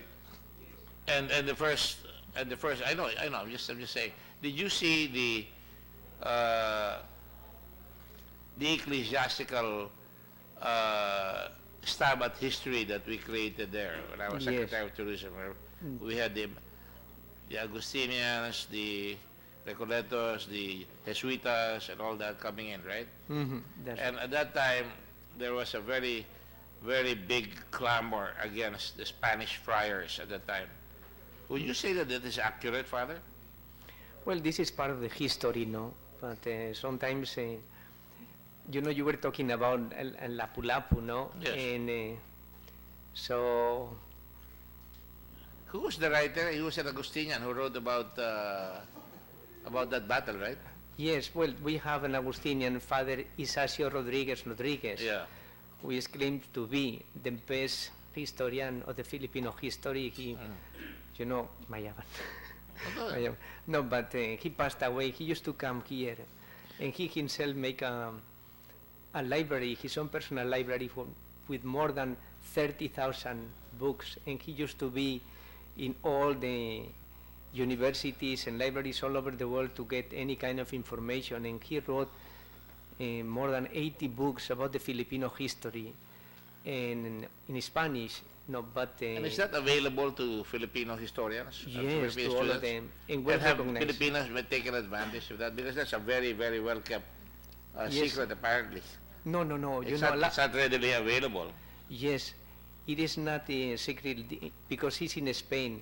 I'll tell you that it is the street where the library is our convent, and the street is called Paseo de Filipinos, because from that convent is a monastery, is a royal monastery, from where more than 3,000 Augustinian fathers came to the Philippines. And wrote something about their Yes, experience here. yes, that's right. And that's what I'm interested in. And perhaps that might be a very good advocacy on your part to try and enrich Philippine history. Well, I'm in charge of it. Because I don't think that it's been made available to many of us, especially translating them. That's one of the things that it should be done. There is a letter coming from one of our priests, I don't know, is in Spain, no, who was here during the 17th century. And in that letter was written to the family, when I left Spain, I left my mother, my father, so writing to the family, my brothers and sisters. And he wrote that letter from the Cordilleras, who had been there for 20 years. And he said, but when I came to the Philippines, I have 20 fathers, 20 mothers, 20 brothers and sisters, everybody is my family here, from here, And these are just a reflection of what it was the feeling of the fathers when they were spread all over the Philippines, all by themselves, how much they were loved and how much they give love to the people, And this letter is there, no? Because, at that time, there were no communications, there was no. So that's how much we love the Philippines. But Father, that's something I was making that suggestion as a contribution Yes, po. by you or by the Augustinian priest here, particularly. You have access to those records, and you're the last of the last Augustinian Spaniard who's here. How should I call it? Spanish or Spaniard? Spanish, Spanish. Yeah, because I think Spaniard is a bit derisive, no? Yeah. So although they called the gladiator a Spaniard. The Spaniard, yeah. But anyway, Father, yeah. So, Father, I have no more questions. I think you have taught a lot of Filipinos, right? Yes. Did you teach them Spanish? Well, we are trying, that's a great demand from our students and our parents that we continue teaching Spanish. That's why, but sometimes you are a little bit afraid because they say, why Spanish? No, but we give the option of. But why not, Father? That's what is, I'm wondering, no? They force us to take Latin, and they Yeah. force us to take Spanish. That's why we never learn. Yeah, But if it's not forced, you will learn it. yeah, that's right. So It you is should not offer it forced. as an elective. That's right. We are offering it. So in the school, we are offering it. We offer it for a few years, but, in coordination with the Instituto Cervantes, that it is the organization that is connected with the, Yes, I know. the I know this. government. So, but there is a great demand, So. Yes, Father. Okay. Mayleen, are you okay now? I think so. I wasn't going down, wildly on you. I just wanted to make sure that I set the tone.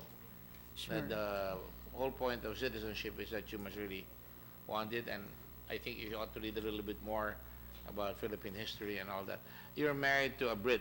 What does he think about you becoming a Filipino? He's very supportive of it. He came to the Philippines because I brought him here, but he, like myself, has also fallen in love with Is he like country. you here for good? He is here for good. And you have a business here, We do have a business here. and you employ Filipinos. We do. Although employment of Filipinos is not, it's not qualifications. It's one of those that we would look at with favor.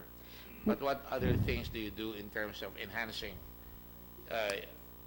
your presence and your,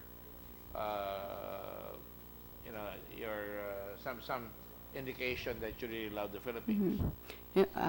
If I could go back to the original question that you asked me of why do I want to become a Filipino, Yeah. I can guarantee you that absolutely my heart and my home and my commitment is here. My friends are here, my family is here. I didn't mean any disrespect by my ignorance of Philippine history. That is something that I would like to become more proficient in. And I realize that the lack of proficiency in Tagalog on my part is more a testament to the Filipino people and how great the people and country are, not just in their talent of learning language, but also the warmth and acceptance and embracing of somebody like me to make me feel welcome, me and my family. My father came here first in the 60s and then decided to settle here in the 70s. We have made it our home. My parents still alive? He's still alive. And he's not become a Filipino? Not yet. Where does he come from originally? From Taiwan. So China. both of my parents are from Taiwan. Taiwan. Okay, all right. Taiwan, and then via the U.S. that landed them here in the Philippines. But this is a country and a people that have made me feel our whole family so welcome and embraced, has afforded us me personally, the ability to get a wonderful education and upbringing and friends. And Where did you go to college? I went to college in the U.S. I went to MIT. I got Massachusetts. in Massachusetts Institute And what of did you take up? Mechanical Engineering. And have you been able to use it here in the Philippines? Yes, so after I got my mechanical engineering degree, I also got a business degree. I stayed in the U.S. to work for a few years to get experience, but the intention was always to come back here to the Philippines because I do feel like I owe a lot to the country, and it's my duty to give back to a country and a people that our family has gotten so much from. And the thing that I know how to do is business. And through that platform, if we can help in a small way, create more jobs, create livelihood that for the betterment of the people and the community, I just hope to be of service, and that's the platform that I know best how to do. And do you still have minor children? I do. How many? I have 3 children. And they're all studying in international school? They're studying in British school, yes. British school. Okay. All right. Well, language is foreign, but the values and the history of the Philippines will, I'm sure, enhance your being a Filipino. And make a suggestion to all of you, and I'm sure Father will take umbrage at what I'm about to say. Have you been to the Light and Sound show in Intramuros, right beside San Agustin? Father. What is it? At the entrance of the... right beside, right behind San Agustin, right beside the Pamantasan ng Luzon. I put in Light and Sound show of the history of the Philippines. I must go. You must go, because I'm sure you're going to curse me afterwards.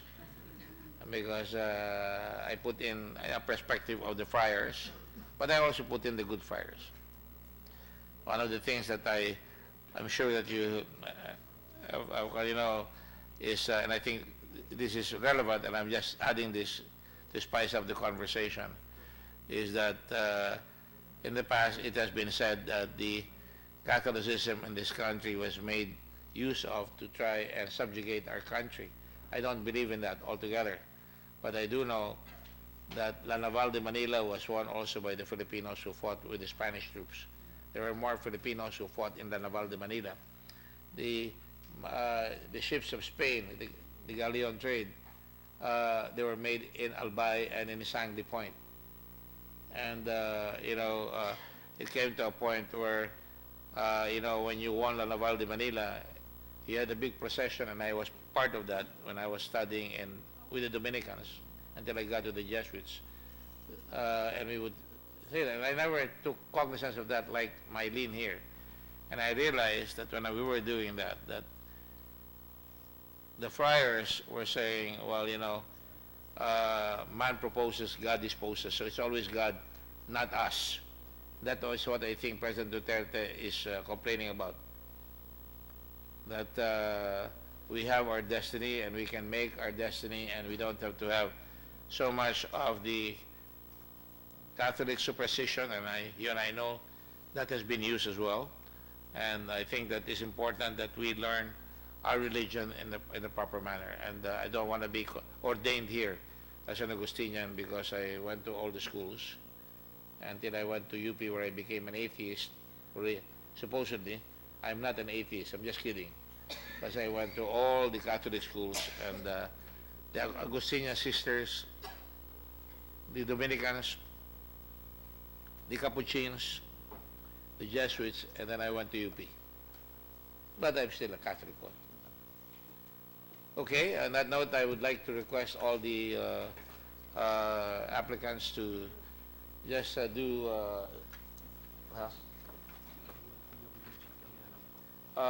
they may call you, and of course we can move right now, but I'd rather we call another hearing before we, just to make sure that the staff is able to lay the groundwork for the debates on the floor, and we would need more information if that is at all possible. But as far as I'm concerned, I don't think I have a problem. I think you'll do the country proud. If Senator Villar wants to make a motion now, I will entertain that motion. But I do want to make sure that we have all the other documentation that I would need when I go on the floor, so that I don't embarrass myself, so that I don't run away and let Senator Villar face the music by herself. I move that we recommend to the floor. Yeah.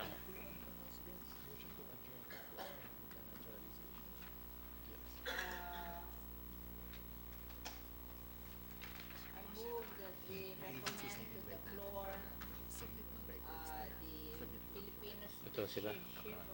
Are they here?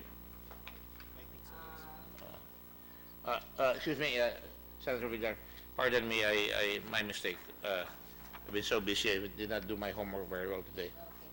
I just want to make sure that I ask, the Department of Foreign Affairs is here? Oh, you have to blow your horn so I know you're here. You cannot be quiet there. So, what is your name? Brian Henner? Sir, I'm Ryan Henner, sir. I'm the Visa Director of the Office of Consular Affairs. Visa Director? Yes, sir. So, you're a good man to know. Yes, sir. By all the foreigners coming in. Yes, sir. That's yes, right. Have you studied the applications of the all these kind folks here? Yes, sir. I'm here, sir, to submit to the Committee on Justice and Human Rights a letter dated July 11, 2018 from Assistant Secretary Frank Simafranca. And in the letter, the Office of Consular Affairs informs the Committee on Justice and Human Rights that the following nationals have no derogatory records in the DFA passport and visa lookout list. Mr. Kwok, Hing, Carlos Yeung, Father Julian C. Mazana, Miss Mayleen Ting, and Mr. Philip It's Mazana, not Manzanas. Manzana, Because, sorry, yes, sir. Manzanas is a very, very Yes, sir. dangerous thing to say. I'm sorry for that, sir. Mazana, sorry for the Di ba sabi ni Rudy Gong, this Manzanas? this pronunciation. And that's it, sir. They have no derogatory records in the DFA passport and visa lookout list. Thank And you, Mr. you have no objection to their becoming Filipino citizens? No, sir. All right, okay. And what about the Bureau of Immigration? Are they here? Bureau of Immigration? National Bureau of Investigation is here, obviously. My good friend, go ahead. Good afternoon, Your Honors, Mr. Chair. For the record, we have no records to indicate that any one of the four are members of an organized crime group or of an organized criminal syndicate. Not even father? Not even father. That's correct. Except that we would like to be clarified on one point. As regards Mr. Kwok Hing, is this Yeung? Or Yeung, Ki? Y-E-U-N-G. Yes. If I may ask Mr. Chair, Go ahead. was Mr. Kwok Hyung? Hing. Kwok Hing. We have on record, Mr. Chair, the reason why I'm asking this is we have on record a certain Kwok Hing Keung, K-E-U-N-G, and not Yeung. This is Y-E-U-N-G. Oh, I'm sorry, Mr. Chair, but the record states this was in 1979 report by our agent. There was a Mr. Kwok Hing Keung, K-E-U-N-G, who was investigated for dollar smuggling way back 1979 by the NBI. And we will submit a copy of this report. Is this the same person that we see right now? It's not clear from our report, Mr. Chair. That's why we will be submitting to the Secretariat a copy of the agent's report. Well, I would imagine that when you have that report, it would be, you would have been able to prepare adequately for this hearing because, of course, the spelling is not the same, but when can you submit the a more, a better homework? Around Tuesday, Mr. Chair, I just got the notice for me to attend, represent the director, late yesterday afternoon. Well, Carlos, have you ever been involved in dollar smuggling? No, never. And 1972? 1979. 79. That was just a clarification on the part of the NBI. Yeah. Otherwise, we have no records to indicate that any one of them was involved in any And that criminal was what? activity. He was caught where? This fellow was caught in the airport? No, Mr. Chair, they were there was a complaint by a producer's bank at the time with the NBI for the involvement of one of its officers, a certain Mr. William Lim, and one of the incorporators of the corporation was a certain Kwok Wing. What corporation is that?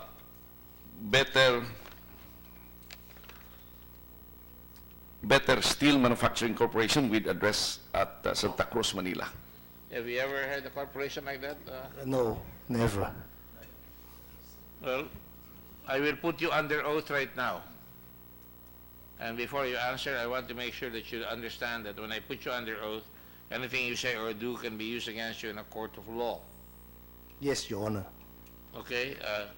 Secretary?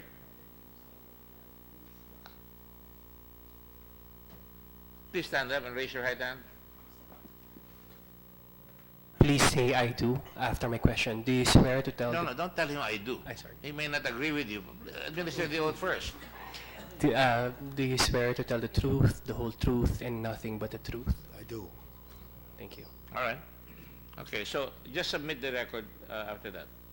Yes, Mr. Chair. It's Thank a you. very serious statement, so I want to be sure that when you appear here, you're telling the truth, and if there's something contrary to that, you may have to be charged. So I just want to be sure that everything is okay.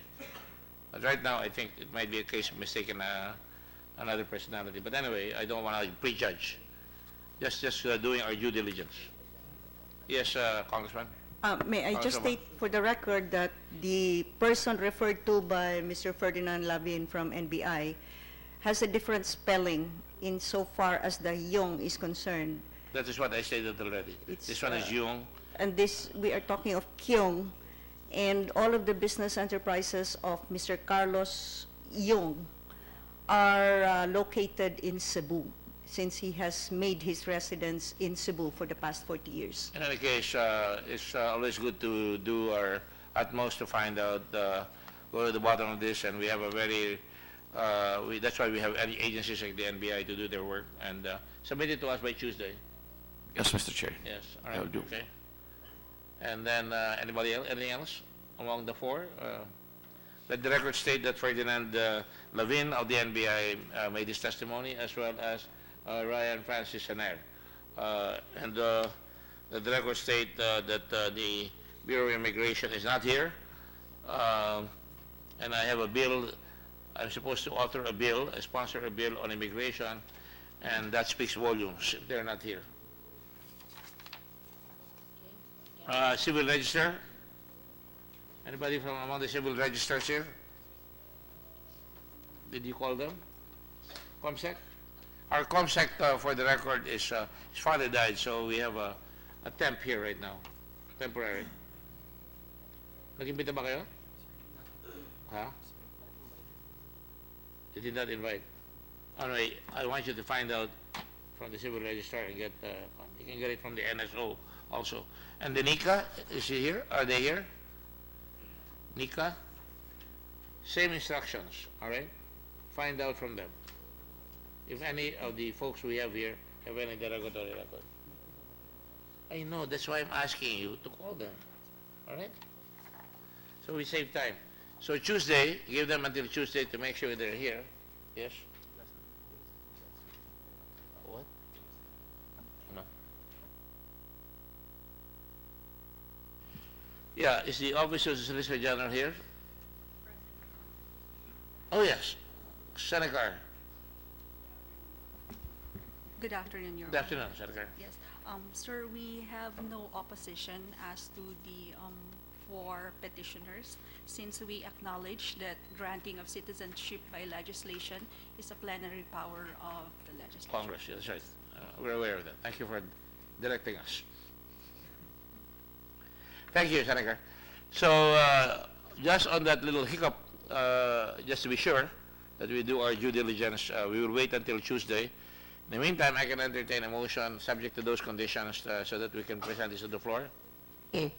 We wish to recommend to the plenary the granting of Philippine citizenship to the following: Mr. Kwok, Hing, Carlos Yeung, Father Julian Mazana, Mayleen, Ting, and Mr. Philip Leach, provided that they submit all the requirements needed by the chair. Okay. By Tuesday. I so move. Okay. There are no objections. The motion is carried. Upon submission of this documentation and upon the working with TWG, I have the green light to prepare the report that will be signed by the members of the committee so that it can be scheduled the proper time at the plenary. So I may now excuse the four folks here. I said four, not poor folks. Four. Okay, in the meantime, we'll have a recess. Thank you very much.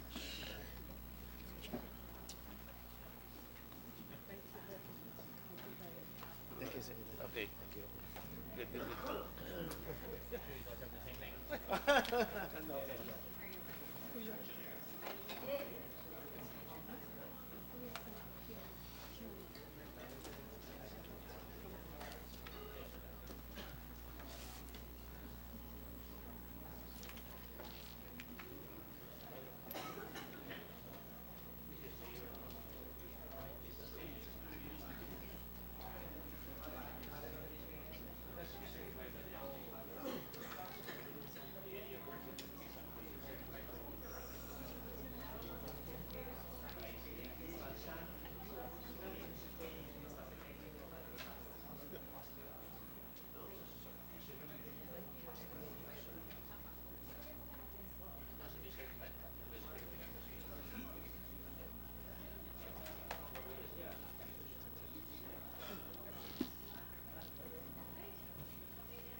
following bills.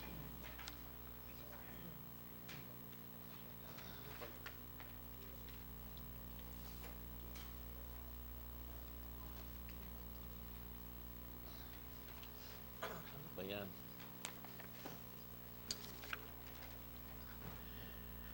The following bills are on the agenda for additional trial courts. SBN 1807, additional branch of the RTC in the municipality of Larena, province of Siquijor.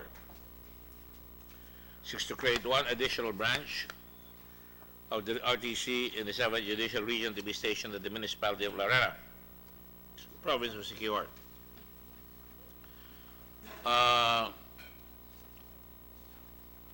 SBN 1542, creating 2 additional branches of the RTC in the province of Sultan Kudarat, filed by Senator Juan Miguel Zubiri. The previous one is filed by Senator Ontiveros.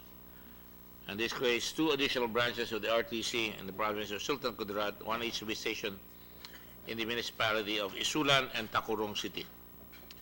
SBN 300, Regional Trial Court, Ormoc Leyte, an act creating 2 additional branches of the RTC, which is at Ormoc Leyte, filed by Senator Kwok Pimentel.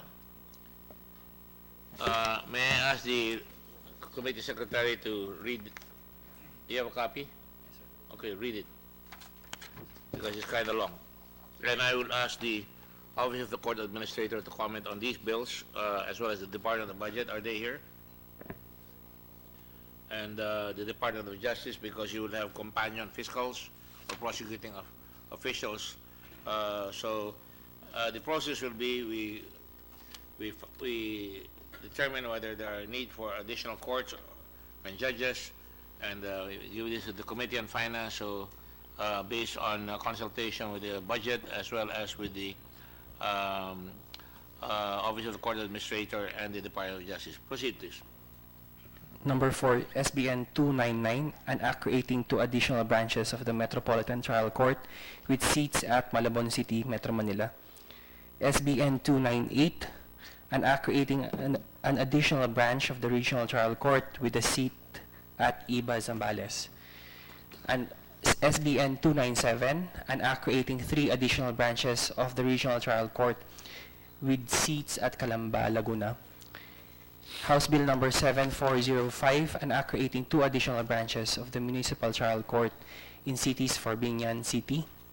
House Bill number 7367, an act creating 2 additional branches of the Regional Trial Court and 1 additional branch of the Municipal Trial Court in cities in the 4th Judicial Region to be stationed in the city of Santa Rosa, Laguna.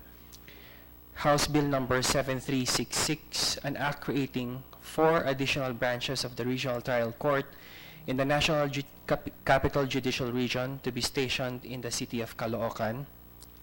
House Bill number 7365, an act creating 4 additional branches of the Regional Trial Court in the 4th Judicial Region to be stationed in San Pablo City. House Bill number 6580, an act creating 4 additional branches of the Regional Trial Court in the 9th Judicial Region to be stationed at Zamboanga City. House Bill number 5932, an act creating 2 additional branches of the Regional Trial Court in the province of Leyte to be stationed in Ormoc City. House Bill number 5907, an act creating an additional branch of the Regional Trial Court in the 3rd Judicial Region to be stationed in the municipality of Iba, province of Zambales. House Bill number 5906, an act creating an additional branch of the Regional Trial Court to be stationed in the municipality of Bongabong, and 4 additional branches of the Municipal Trial Court to be stationed in the municipalities of Bansud, Bulalakaw, Gloria, and Mansalay, all in the province of Oriental Mindoro. House Bill number 5905, an act creating 2 additional branches of the Metropolitan Trial Court in the National Capital Judicial Region to be stationed in Malabon City, Metro Manila. House Bill number 5904, an act creating 2 additional branches of the Regional Trial Court in the 1st Judicial Region to be stationed in the city of Batac, province of Ilocos Norte. House Bill number 5903, an act creating 3 additional branches of the Regional Trial Court in the province of Laguna to be stationed in Calamba City. House Bill number 3492, an act creating 3 additional branches of the Regional Trial Court in the 3rd Judicial Region to be stationed at Macabebe, Pampanga. House Bill number 3443, an act creating an additional branch of the Regional Trial Court in the 1st Judicial Region to be stationed in the municipality of Asingan, province of Pangasinan. House Bill number 2830, an act creating 15 additional branches of the Regional Trial Courts in the whole province of Batangas. House Bill number 2433, an act creating 2 additional branches of the Regional Trial Court in the province of Batangas to be stationed in the municipalities of Santo Tomas and Agoncillo. House Bill number 286, an act creating an additional branch of the Regional Trial Court in the province of Mountain Province to be stationed in the municipality of Paracelis. And House Bill number 198, an act creating an additional Regional Trial Court in the province of Leyte to be stationed in the city of Baybay. That's all, Your Honor. Okay, Office of the Court Administrator, comments? The situation in the country is that we're having too many courts with overloaded dockets, is that correct? Yes, Your Honor. And obviously there are also other courts that have very little on their docket, is that correct? Yes, Your Honor. All right, is there a way to rationalize this? Actually, Your Honor, we use as basis the manageable caseload. We've deemed that... 500 and 300? Yes, Your Honor. 500 for municipal trial courts and 300 for regional trial courts. That is correct, Your Honor. That's correct. So, in your study, in your survey of the courts, how many are underloaded? Your Honor, we have around 2,000 plus courts right now. I can't give an exact figure as to the unloaded courts. However, underloaded, rather, Your Honor. However, a majority would be what we would call heavily burdened or those with more than 500 cases. So there are more overloaded courts than underloaded? That's correct, And Your how Honor. many do you think, on back of the envelope, how many are underloaded? Underloaded, just a rough estimate, Your Honor, probably around 30% of the total number of courts. All right, and you can rationalize? Yes, Your Honor, based on our data. Do you agree, Budget, do you agree with that? Sir, what we have, it's also based on the report of the Supreme Court, is that there are as of December 31, there are 2,630 authorized courts. However, there are 381 unorganized courts. Can you run that by me again? 2,630? 2,630 authorized courts and 381 unorganized courts. 381? Yes, sir. Unauthorized. What do you mean unauthorized? Sir, these are, the positions are formally created, but it's not operational since there is no judge yet that has been appointed. So the 381 has no judge? Yes, sir. But the positions are already created and already funded. But nobody is taking the position? Yes, Nobody sir. is taking the position? Yes, sir. And most I'll of them take it is up at the on next field. Judicial Bar Council meeting then. Sir? Sorry. I will take it up at the next Judicial Bar Council meeting. Megan, can you make sure that your representative there at the Supreme Court, when we take it up, give me these statistics so that I can take it up and put it in the agenda? Yes, sir. Thank you. I think our next meeting will be on the 29th. Okay, sir. Huh? 20th, on the 20th. All right? Yes, sir. Okay, so what is your comment on the House bills? Your Honor, actually preliminarily, based on the letter we received dated July 3, there were only 11 House bills that we were made to comment on. So actually, we have just prepared for them. Just for your information, I've noted those areas within which they were not included in the letter, so unfortunately, we have not prepared any comments yet. I can show the letter, Your Honor. Who wrote that letter? It's for the chairman, signed by the committee secretary, Your Honor. Oh, well, committee secretary has jumped the reservation. Where is the committee secretary? The acting committee secretary. Huh? If you may, Your Honor, we may probably submit another report. Yeah, we'll have another hearing then. Okay. What are the courts that you are able to address? Your Honor, for the first one, Senate Bill number 1807 regarding the creation of one additional branch in the 7th Judicial Region, specifically the municipality of Lorena, province of Siquijor, we favorably endorse the creation of one additional branch of the Regional Trial Court.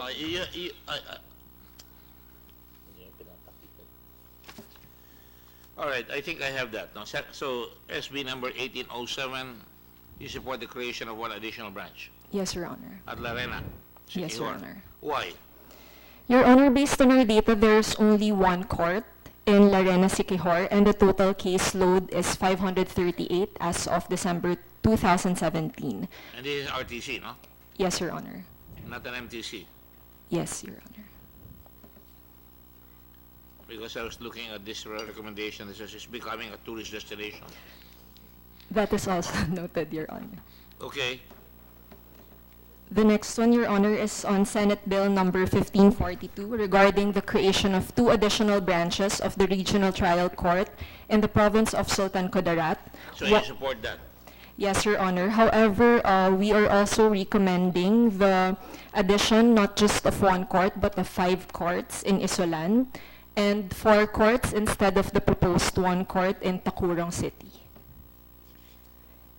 This is because, Your Honor, in Isulan, Sultan Kudarat, the current caseload is 2,155 with only one regional trial court at the moment. So this partakes of an amendment? Our proposed, amended proposal. It would be a committee amendment. Okay, can you take note? And then, Your Honor, for the Tacurong City, instead of the proposed one court, we are recommending total of 4 courts, considering that the caseload is 1,750. No wonder. Well, obviously, this has an impact on the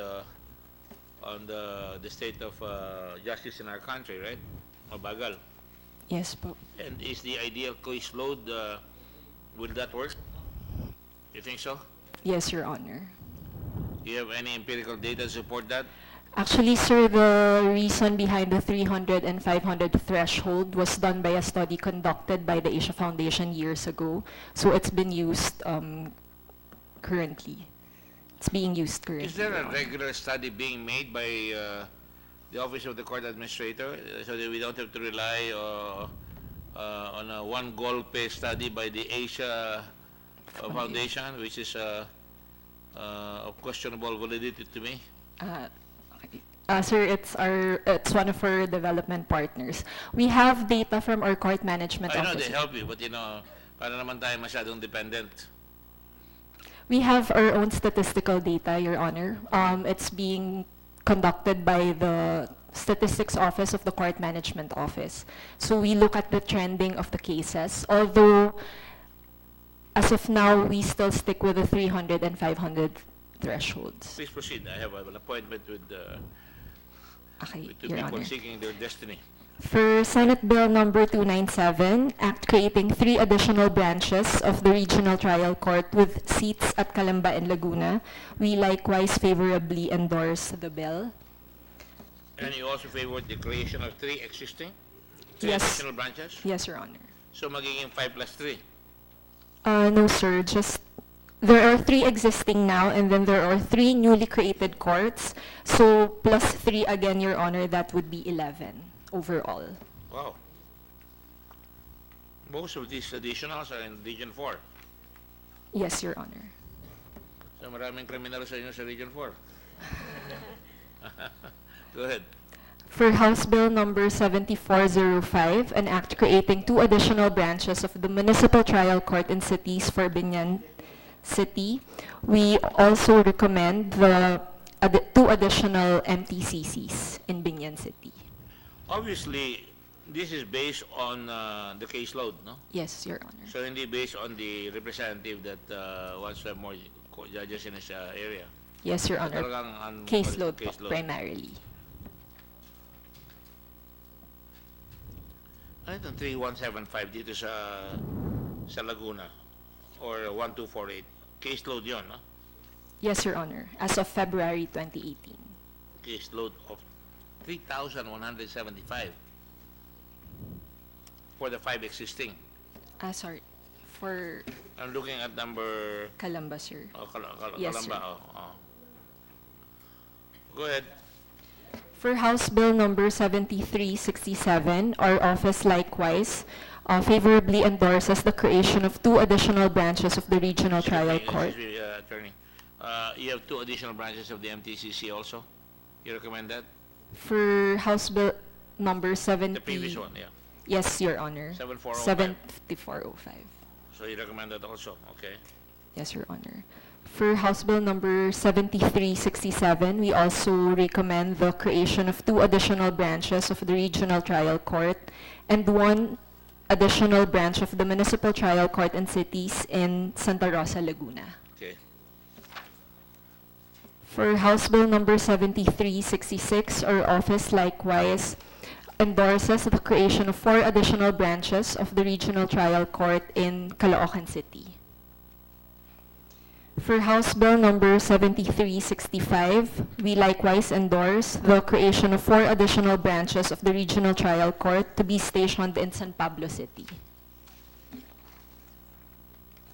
For House Bill number 6580, our office likewise recommends the creation of 4 additional branches of the Regional Trial Court in Zamboanga City.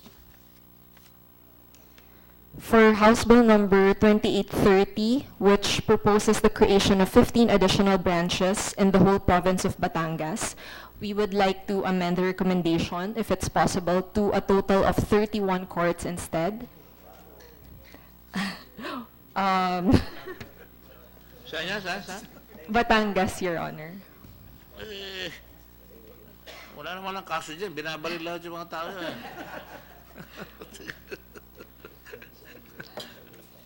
Grabe.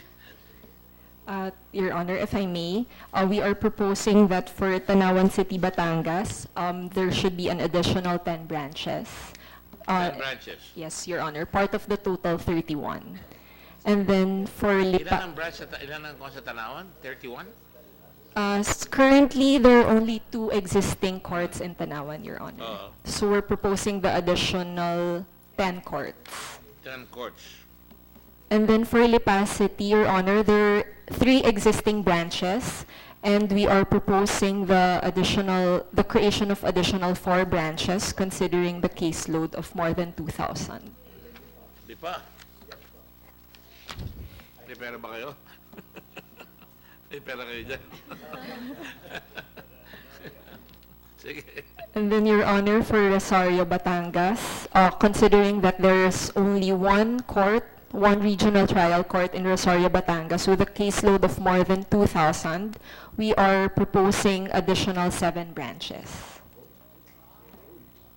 And then for Batangas City, which has 7 existing branches and more than 2,000 cases as well, we are recommending the creation of additional 2 branches. All right. And then for Taal, there's also only 1 branch currently with a total caseload of more than 600, so we are proposing an additional branch. For Lemery, there's only 1 branch as well with a total caseload of almost 1,000, so we would like to propose the creation of additional 2 branches. For Balayan, it's an additional 1 branch, and for Nasugbu, Batangas, additional 4 branches. So that makes the total of 31 courts, Your Honor, for the whole of Batangas. 31. Yes, Your Honor, for the whole province of Batangas. Ilan doon ang bago? 31 po, All yung proposal. And ilan yung luma? Can you give me a matrix yung dating luma, yung bago? Okay po, Your Honor. Para malaman. Currently, there are... Can you get that? You know, correct me if I'm wrong, you'd have to have more judicial buildings. That is also true, Your Diba? Honor. You have to have more fiscals, more clerks. Your Honor, the current Do you have it right now? Or can you accommodate them right now? I think they would have to look for other places. But I can't say for all of these, Your Mayor, Honor. di ba sa Lipa, meron kayong judicial building or courthouse? Yes po. Kakasya yung idadagdag doon sa Lipa? Four, I think four. Four? Yes po. Yes po. Kaya nung current courthouse niya? Apo, meron pa nga pong hindi ginagamit eh. Pala naman. Kailangan eh madagdagan po para magamit naman. Sige. Hindi dinadagdagan dahil merong space. Dinadagdagan dahil kailangan. Apo, kailangan po. Sige, go ahead. Currently, Your Honor, there are 19 branches in the whole of Batangas. So we're requesting for an additional 31. 19 ngayon. Yes po. So you'll plus 31. Yes, Your Honor. So lalabas yan 50. Yes, Your Honor. Okay? For House Bill number 2433, we are recommending the creation of 2 additional branches for the Regional Trial Court in Batangas to be stationed in Santo Tomas and Agoncillo, 1 each, Your Honor. And then for House Bill number 286, we also recommend the creation of an additional branch of the Regional Trial Court in Mountain Province to be stationed in the municipality of Paracelis, Your Honor. Right. Based on the letter, Your Honor, those are our only comments. So ilang pang hindi natin ina-address based on on the House bills? Based on my count, Your Honor, we failed to count for 8 different areas.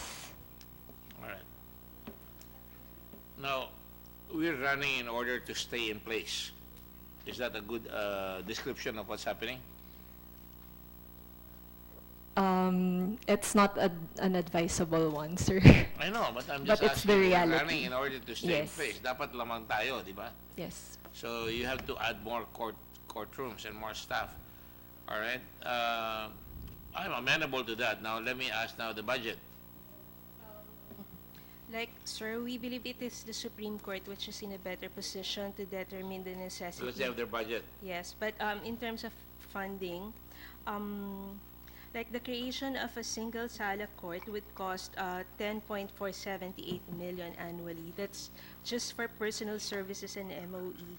So the proposed bills, we commented, we tried to compute for all the bills that was mentioned earlier. For the creation of 50 RTC salas, that would involve a cost of 523.9 million. That's for PS. 523.9 million. That's for the creation of 50 single RTC. Just for the addition of 31. For 50 single RTC, sir. 50 single RTCs. And then for the one metropolitan trial court would cost 7.905 million annually. 7.9 million for one. Yes, sir. trial court. The proposed legislations, all of it, there's a proposal for 2, so that would cost 15.810 million. So total mo lalabas sa mga kailangan mo is 15. Overall, sir, for the 59 branches. 40, Opo. thereabouts. We computed it 583.504 million for 59 branches. 83.504 million annually. That's based on EO 201 third tranche, sir. For how many branches? For 59 branches, that would be 50 RTCs, 2 MTCs, 3 MTCCs, and 4 MTC, Municipal Trial Court. Submit to me. Yes, sir, we will submit. So based on that, based on what you have, there is a need for it, right, Attorney Musni? And we have no choice, right? Yes, Your Honor. So, and we can cover it with the funds already allocated in their budget. Sir, this are new courts, so it's not yet allocated in the The budget. new courts are not allocated. Yes, sir. And we are going to discuss the budget. Is that part of the program that is being submitted by the Office of the President and by the Department of Justice, or by the Supreme Court? Sir, I don't think it is part of the proposed 2019 budget, because the practice right now, if it's creation for the current year, we charge it against any available allotment of the Supreme Court, because the Chief Justice is allowed to use its savings for So, the and year. do they have, based on experience, do you have additional funds na you can allocate? Parang kanya na, may savings, gano'n, di ba? Unfortunately, Parang sir, DAP. I don't want to answer since our finance office would be more competent Nandito enough ba yung to finance answer. officer niya? No, sir. Well, Sorry. can you, the next hearing, and I'd like to speed this up, no? Yes, sir. Make sure that all the questions are answered, Yes, Your Honor. including ones that are not asked here right now. You have to anticipate, because we're going to have to submit this to the Finance Committee for funding as an amendment to the proposed budget of the President, right? Right, Marilu? Yes, Your Honor. And sessions start on the 24th, 23, and then we start discussing right away. We have budget hearings right away, kagad yan. So, when can we have another hearing?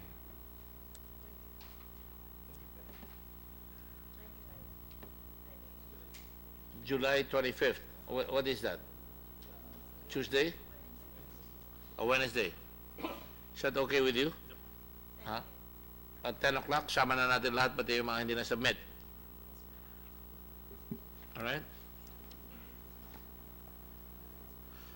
Okay, we'll include everything, and I suggest you do a little bit of crystal balling. I do not like the policy of running in order to stay in place. I think we should be way ahead, and if there are any additional things that you need in the judiciary, I am going to support it. So, magsabi kayo dyan. Because to me, one of the biggest problems of this country is the slow turn of the wheels of justice in this country. Di ba? Yes, Your Honor. Anong case backlog natin ngayon? Your Honor, unfortunately, there are really thousands. Thousands, Your Now, Honor. if you add now, would you prefer to add some more over and above the so-called caseload para mahabol lang natin? That would be preferable, sir. Of course. You should be the one Yes, telling me this. I yes. should not be the one telling you. Yes, But sir. being a proponent of justice in this country, I like to live in accordance with the name of my committee. So my proposal is we don't catch up. Pero itong kailangan nyo ngayon, no?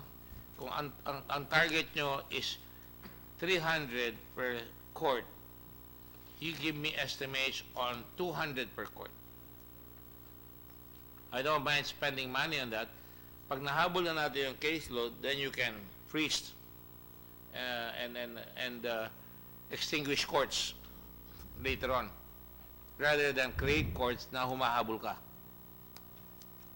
Do you agree, Maynard? Mayor Maynard Stabili of Lipa, and Attorney Art June Marasigan, Mayor of Administrator ng San Nicolas. Santo Tomas. Oh. Galing ako dyan, Okay. Mayor Kari? Mayor Kari, do you agree? Yes, Your Honor. Our judge happens to be a pairing judge of another municipality. So lumilipat pa siya?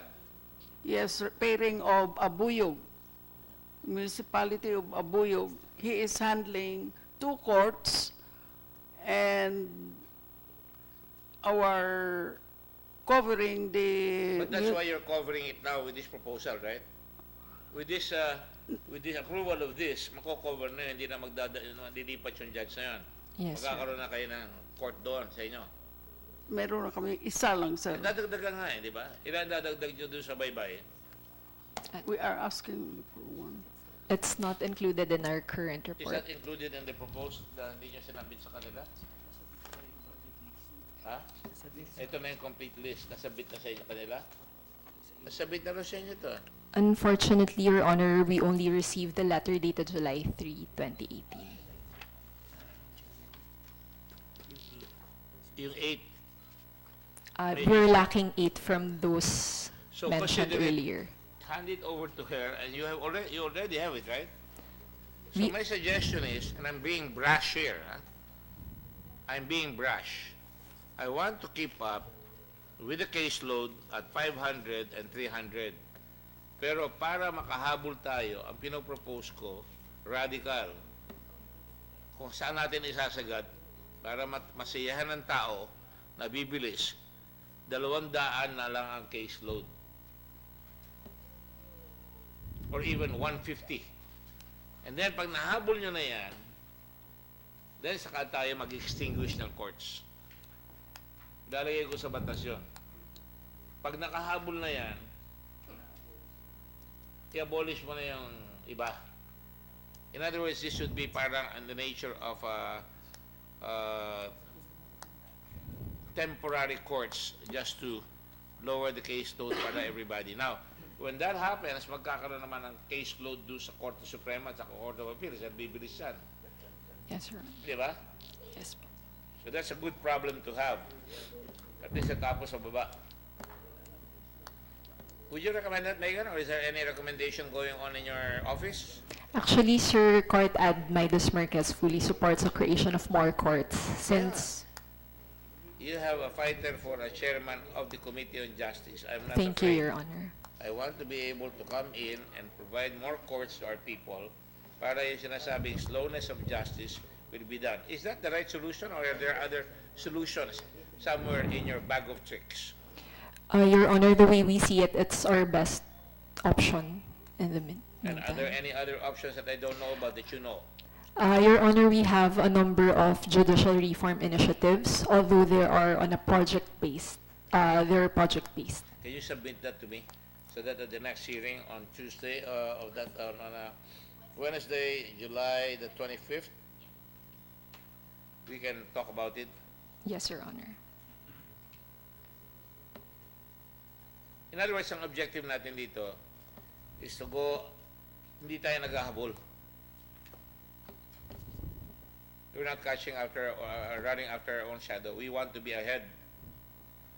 And when you are ahead already, then you can, it's better to have that problem than having to play catch up, because a lot of people get killed when justice is slow. I know that for a fact. I was a mayor, and a good one at that. Pinagalitan pa ako ni Chief Justice Fernando na pinakikialam mo kay Supreme Court because I initiated continuous hearings. I met all the judges and the fiscals and everybody. Pero nasunod pa rin yan. Okay? So give me that proposal. We'll work on the current proposal na ito, nandito, and give me a proposal, and then I will make that additional amendment that we create more courts, pero specific na kung saan nyo ilalagay. Diba? Kung 500 threshold din, 300 threshold din, dapat ang threshold nyo, 150 habulin natin. Pag nahabol na natin, mas mabuti pa yon. O, extinguish muna natin yan. We'll take notes, sir. Saka, sino na Solicitor General dito? Anyway, take note. The Solicitor General wants to include everybody in its staff. No, yung, this is a suntok sa buwan lang itong proposal ko ngayon. Pero we will look into that if we can push it. They have about so many, ilang lawyers sila? Dami-dami, tapos ang dami-daming caseload. 500 lawyers. Caseload is 1,400 Can you speak up? 1,400 per lawyer. 1,400 ang caseload nila per lawyer. So let's find a way to reduce that. And maybe, for the moment, siguro yung kung makahabol yan, kung saan maraming sobrang lawyers, yung munang i-appoint na judges siguro para magawa kagad. Para mabilis tayo. Sometimes, problems are solved if there is somebody focusing on the problem. Hindi yung naghihintay tayo na marami na at saka tayo mag-focus. We have to focus on eliminating the problem as early as we can. If you're agreeable to that, I'm willing to roll the dice with you. Marlu? Siguro pag-usapan nyo na ni Ben Diokno na gano'n ang gawin para the Duterte administration can now crow about the fact that they have been able to catch up in terms of the caseload. I'm sure you want that also. because talaga marami tayong mga hindi natatapos sa husgado. Alright, is there anything else? Alright, so I'll see you on July 25. I will suspend the hearing para all I need is one, we can continue without any kuna. Alright, session is suspended and I thank all of you. O, Kari, nakakasakay ka na sa aeroplano mo. Mayor, and you can extend your stay in Manila and I will not tell your wife. Okay, take that off the record. Session is suspended.